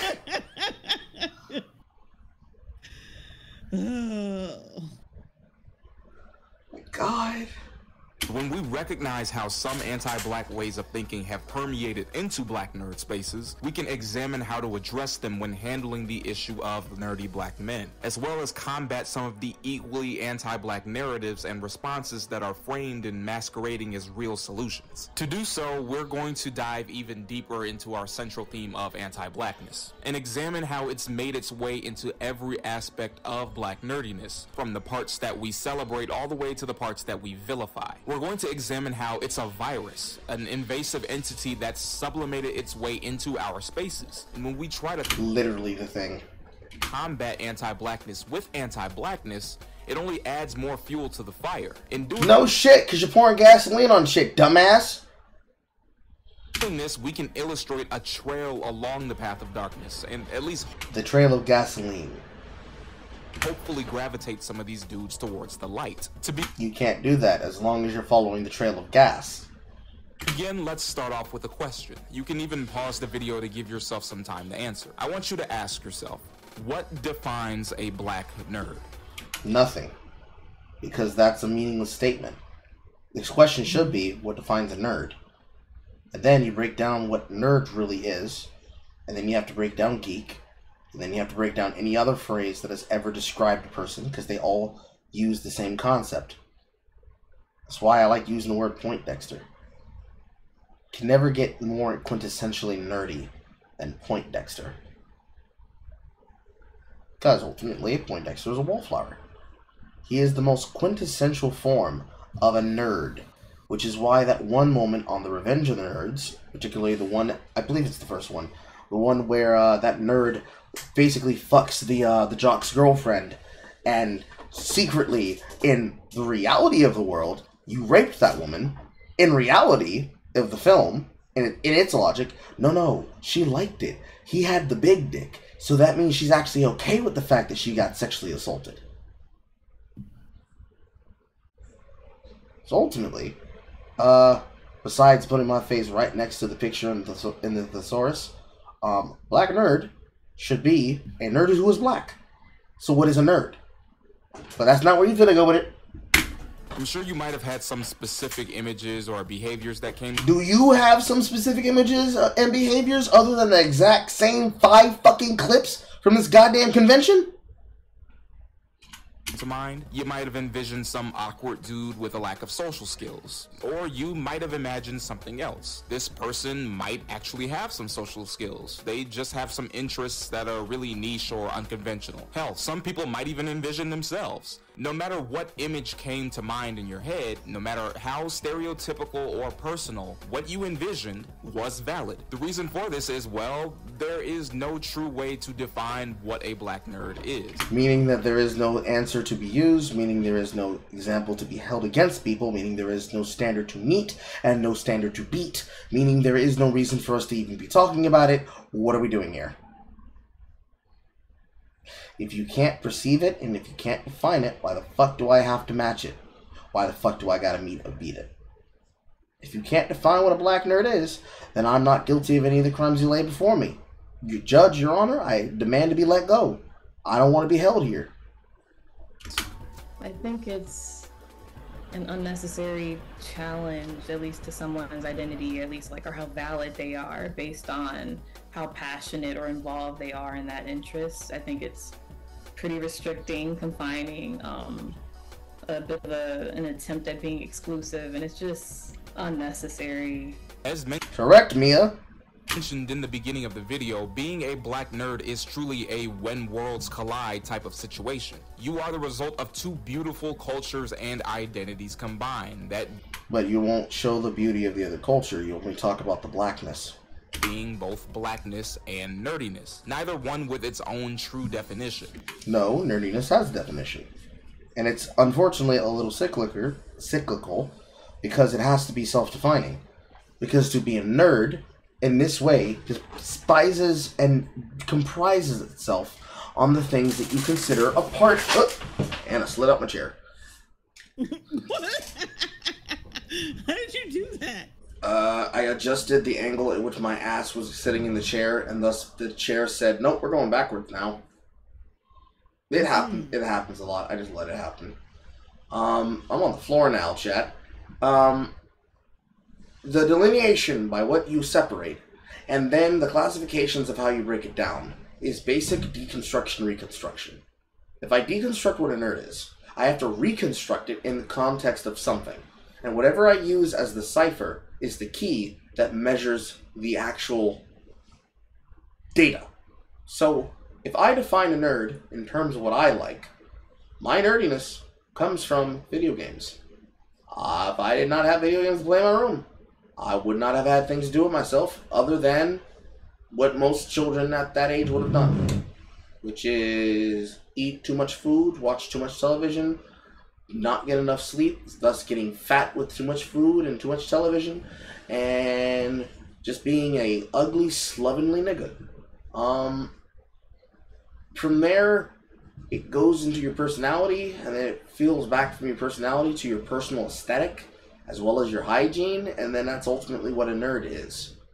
A variation of a nerdy individual who defines themselves by the hobbies that they consume, rather than the actual physical material itself.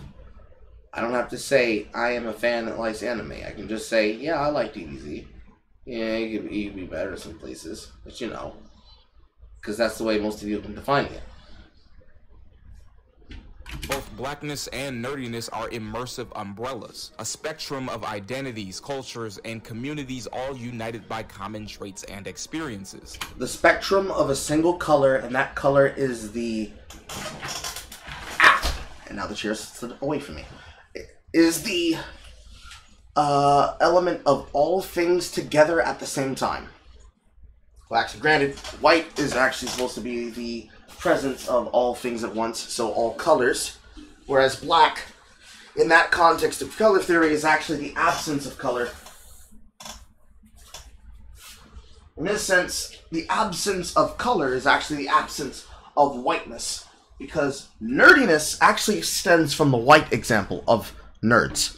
Black nerds are pretty typical on the example of, what's that one actor's name from Honey, I Shrunk the Kids? The male. Rick Moranis? Yes.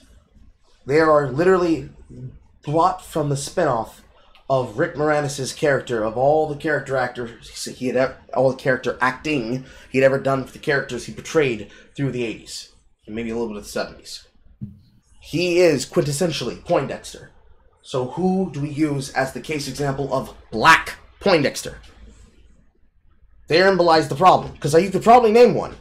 It really depends on the context. Would you consider a gearhead about cars to be a car nerd? Mm-hmm. Yeah, so the first one I could probably pull out is Ludacris, Tyrese Gibson. Why? Fast and Furious. What is the Fast and Furious franchise other than a bunch of fucking car nerds who somehow became a superpowered criminal crime family? But they don't have superpowers. They're just really good drivers. Weird shit, but same concept. But that's not fair, because then that means you're not dealing with, you know, just one kind of nerd. You're dealing with multiple nerds. And we can't do that. Diversity, Jay, is not our strength. We need homogeny. The background, culture, upbringing, and experiences of one member is not going to be synonymous with all other members of the overall community, let alone individuals within a specific subculture. To police someone's nerdiness or blackness is already considered taboo by most individuals, but when that let you keep doing it. Blackness gets combined with nerdiness, all of a sudden it becomes so much harder to notice. You may be wondering, why are we talking about this pill? We already went over this in an earlier section, and this is true. We did detail earlier how all black nerd experiences, regardless of gender, attractiveness, or interests, get shaped by anti-blackness, and how community is formed from this. What we haven't talked about is how that same anti-blackness, rather than being a shared trait, is used as a foundation for a lot of dudes. In an attempt— Okay. Fuck. Okay, you say that. Let's use a basic example. How do you apply that to anti-whiteness? There's a lot of community, there's a lot of money that goes into y'all hating crackers. You really don't like whites. You really hate them. Damn, disgusting. Pooey, patooey, patooey, saltines, how dare you? Does that apply the same way? Can y'all go to therapy collectively for how you hate whites, or is it justified because we live in white supremacy? To embrace our identity and form a sense of community, a lot of black nerds will try to give a rigid definition of what it means to be a black nerd. And this rigid definition almost always tends to relate to their personal experiences.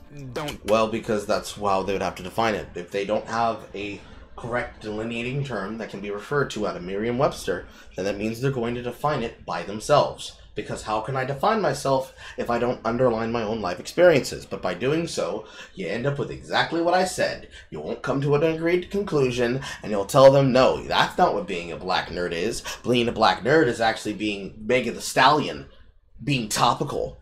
Yeah. Do that. Believe it or not, it's gatekeeping. I am now speaking directly to a very specific contingent of nerdy black men. If you don't think like this, if you don't act like this, or it doesn't apply to you, then it doesn't apply. Stop the gatekeeping. And when I say gatekeep... Nobody can keep people out of doing things anymore. In fact, if I were to see somebody doing the gatekeeping, I'd probably stop them myself. But the problem is that this is not gatekeeping you're describing. You're describing specific levels of in-group bullying. You want to keep people from inside the subculture of a group. And it's further subculture breaking down further, down barrier lines. You say stop the bullying, but what did you do to Donald Glover just now in your video? You tried to bully him and say he hated black women. Why? Because he told a black actress how to play her character as he wrote it. Did you stop this when it came to the delineation of all these examples of supposed things that you can't provide examples for, besides niggas on Twitter? Which, you know what's really smart? You go to a place that is known to be full of people who are directly obtuse because they like to aggravate people, and you say, oh my god, I'm so aggravated by these people on this stupid ass website, instead of taking your ass off the stupid ass website and not using those people as an example of normal human beings. That's really clever, dumbass. But how are you going to solve this problem? How are you going to solve that problem that you're giving to yourself? Other than trying to be now big world internet mommy and daddy. I don't mean gatekeeping in terms of hobbies or interests or knowledge on a specific subject. I'm specifically referring to gatekeeping of the black nerd experience. A lot of us have a tendency to do... Nobody can keep somebody's personal experience away from them, jackass. That's like saying that the day that I met Jay and she told me about her like a film that I said, nope, you can't have film. It's mine. And I pulled out a Poltergeist 3000 and sucked the fucking culture out of her brain. Fine being a black nerd based on our experiences with ostracization, rejection, and denial. In doing so, it places a bubble around the black nerd experience, diluting it down to the negative experiences that many of us have faced. And this is extremely disingenuous. One, because it makes the implication that all black nerds must face some form of ostracization as a rite of passage. That's called social hazing, and literally considering that the majority of most black culture goes through people actively roasting each other, and the roasts aren't supposed to be jarring, are not supposed to be jaw-breakingly jarring and deeply bone-cutting, but it's supposed to give you some level of humility and character so that you can laugh at yourselves and roast back. Yes, it is. But two, it's hypocritical, making you the same perpetuator of the anti-blackness you receive. So don't bully people? Question mark? The truth is, all black nerds, regardless of gender, will face some form of adversity or ostracization in terms of dating. So does that not mean that having some kind of conflict in your nerdiness is then a rite of passage that shows you that you went down a similar path as everyone else? Question mark? And this adversity does vary based on a variety of different factors. But to imply that because someone faced less adversity than you makes you more of a black nerd than them is just ridiculous. Okay, let's use that logic. Excuse me, person who suffered real racism. I suffered somebody calling me a dumbass on Twitter. Therefore, I understand what it really feels like to be persecuted. Not you, black Jewish man who had a family member who had sex with a black woman around the time of 1940 to 1945. And hey, you shouldn't be tattooing yourself with numbers and letters. Who do you think you are? A fucking android? That person would immediately go to jail, Jay. They'd go to jail for hate speech. They'd go to jail for hate speech because they tried to insult a Jewish descendant of a person of the Holocaust in that example. Same thing would exist for Black Hollywood, because technically it's all hate speech as long as it's a protected group. And we're technically a protected group. It's retarded. This is retarded logic. You would never use this in an argument in real life, and you would never use this in an argument in debate, because you would look like a fucking sociopath. When you begin shifting the goalposts on what counts as the black nerd experience. So what would you do, and what would you say when people start shifting the goalpost about what it means to be a gamer then? Because you guys do the same thing with gamer. Forget the black nerd experience. How about the gamer experience? Is playing video games when you have phone games? Or is playing video games when you have over $1,500 worth of paraphernalia about video games that you may have played only once or twice? Or a very beloved video game that you've played over 8,000 times and you're getting ready to play another 8,001? What are we talking about?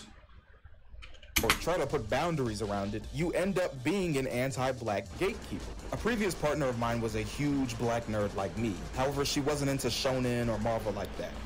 Okay, so what happened?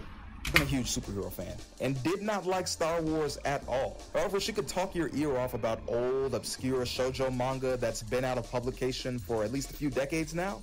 Okay, so that means she was indeed an anime nerd. She just wasn't into the same type of anime subgenres that you were. So why did you just try to gatekeep her fucking blackness, you fucking bigot? Please tell me that I'm tripping. Please tell me I'm not just reading this man for everything he's got.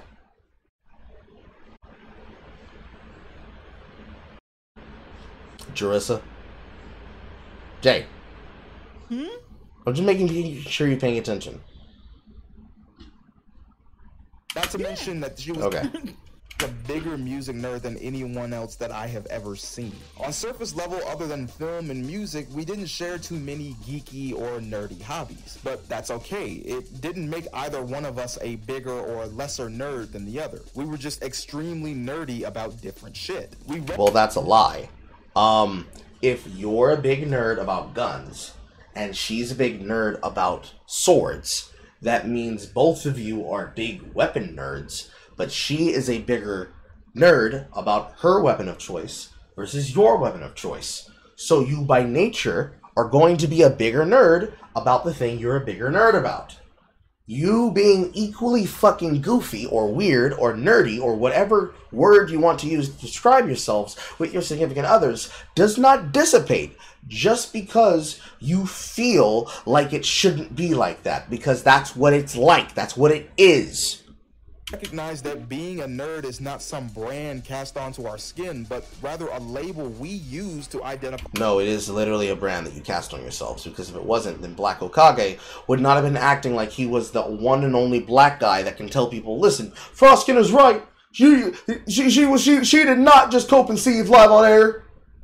By ourselves with. It was used as a way of describing our passions and hobbies rather than our personalities. If anything, the fact that we were nerdy about completely different things gave us more to talk about and bond over. And that's the beauty of it. No two black nerds are going to have the same hobbies, upbringing, passions, or interests. You say until you come across the ones that do exist, and then you have nothing to say about them.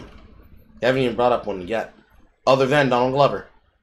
Even if you do share the same passions, they're going to vary to different levels. To think otherwise is anti-black. If you have to... no, it's anti-human. It's anti-human to classify people as being amalgamates of the same person. Everyone's a unique soul. You jackass. Measure or even compare your experiences to someone else's in order to gauge how much of a nerd they are. Not only is it anti-black, it's stinky. Only I'm not talking about your body that stinks. I'm talking about your mindset. Look. I don't care if that was corny. I want all the smoke. I'm really proud of... He's making a fake boo track about people in his head that he's arguing to while making this hit piece. Basically a hit piece. That one. Okay, I told y'all we wouldn't be getting too many you stink jokes. Not in this video. That's as close as it's gonna get. But no, that's a really stinky mindset to have. Just because you have faced ostracization and rejection from your own community does not make your black nerd experience any more or any less unique than another person's. If a person was bullied and a person was not bullied, and the not bullied person asks the bullied person, why are you so antagonistic to Andre? What did Andre do to you? And the bullied person tells you, Andre fucked my sister, destroyed my anime collection, stole my favorite Tamagotchi, and then to this day has the audacity to brag about it anytime he has an opportunity to, even after my sister's suicide, from him using her just so that he could win a bet. Are you going to say that same shit to that guy over that circumstance? No, you would not, because if you did, you would be a delusional, dehumanizing being. Clearly, if ostracization happens, the first question is, well, what did he do? And then the second question should be, okay, but is that deserved? Or, okay, what makes you think that you don't deserve that? You guys ostracize each other. You tried to ostracize a celebrity, and then you tried to talk shit about that celebrity like he isn't a successful, more successful than the both of us, more successful than the three of us combined. Man, the fuck are you on about? And to boil this down to gender is even more asinine. So don't boil it down, dumbass!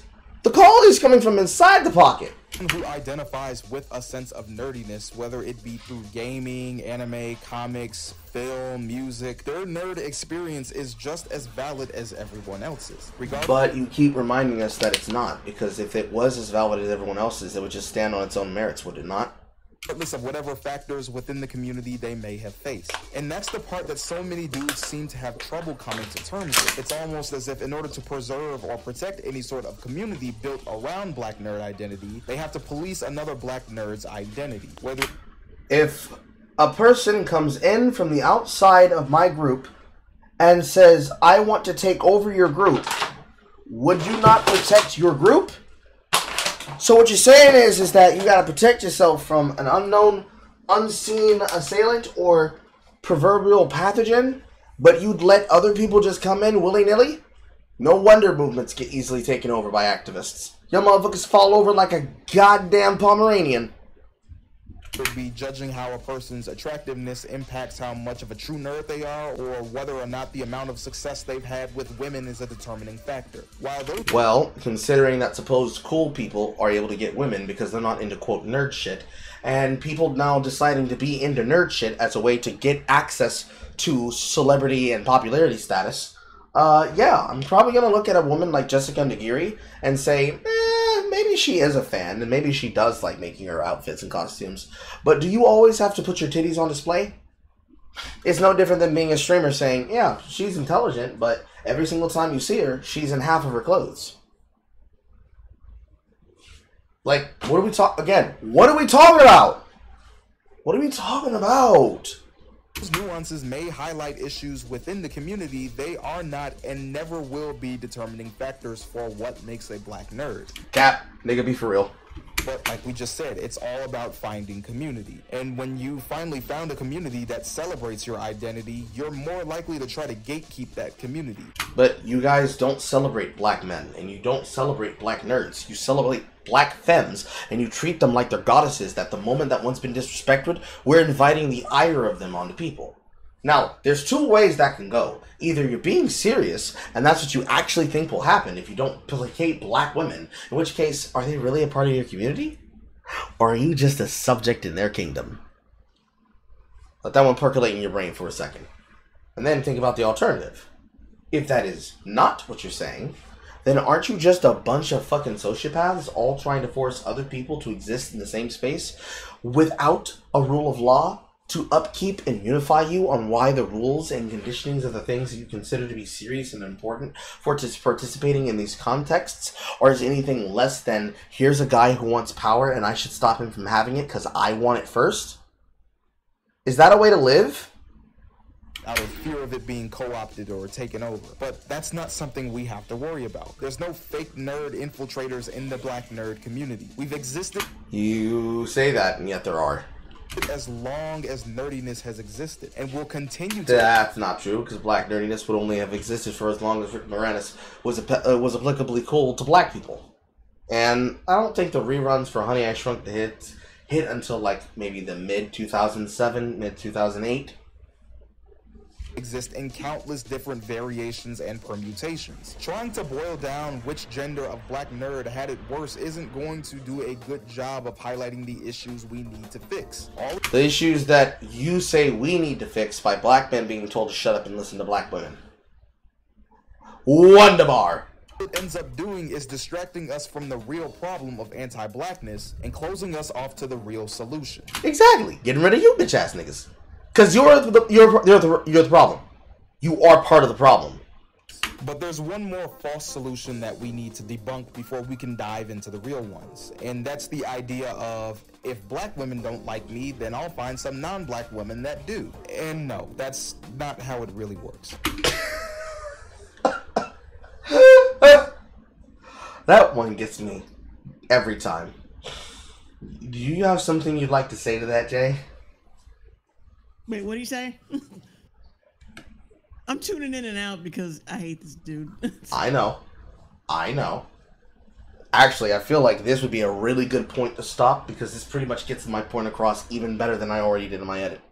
If black women don't like me, then I'll find some non-black women that do. This is not an answer.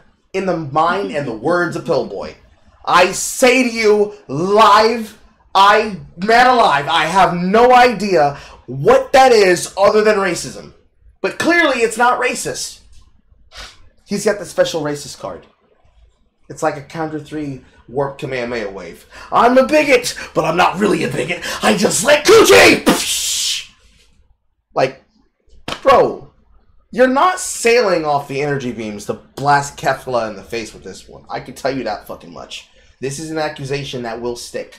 Because the sheer fact of the matter is, how the fuck do you say this and then say, no, you need to find community because you black men, you hate women so much, you, reads notes, wouldn't even fuck a Argentinian because you think that black women are smell dirty like insert word here.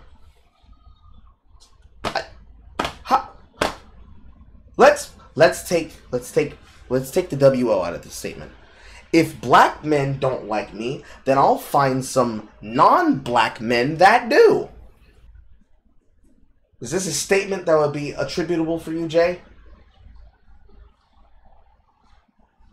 Are there any celebrity crushes you have that aren't Henry Cavill and Jonathan Majors? They can even be women if you have them. No.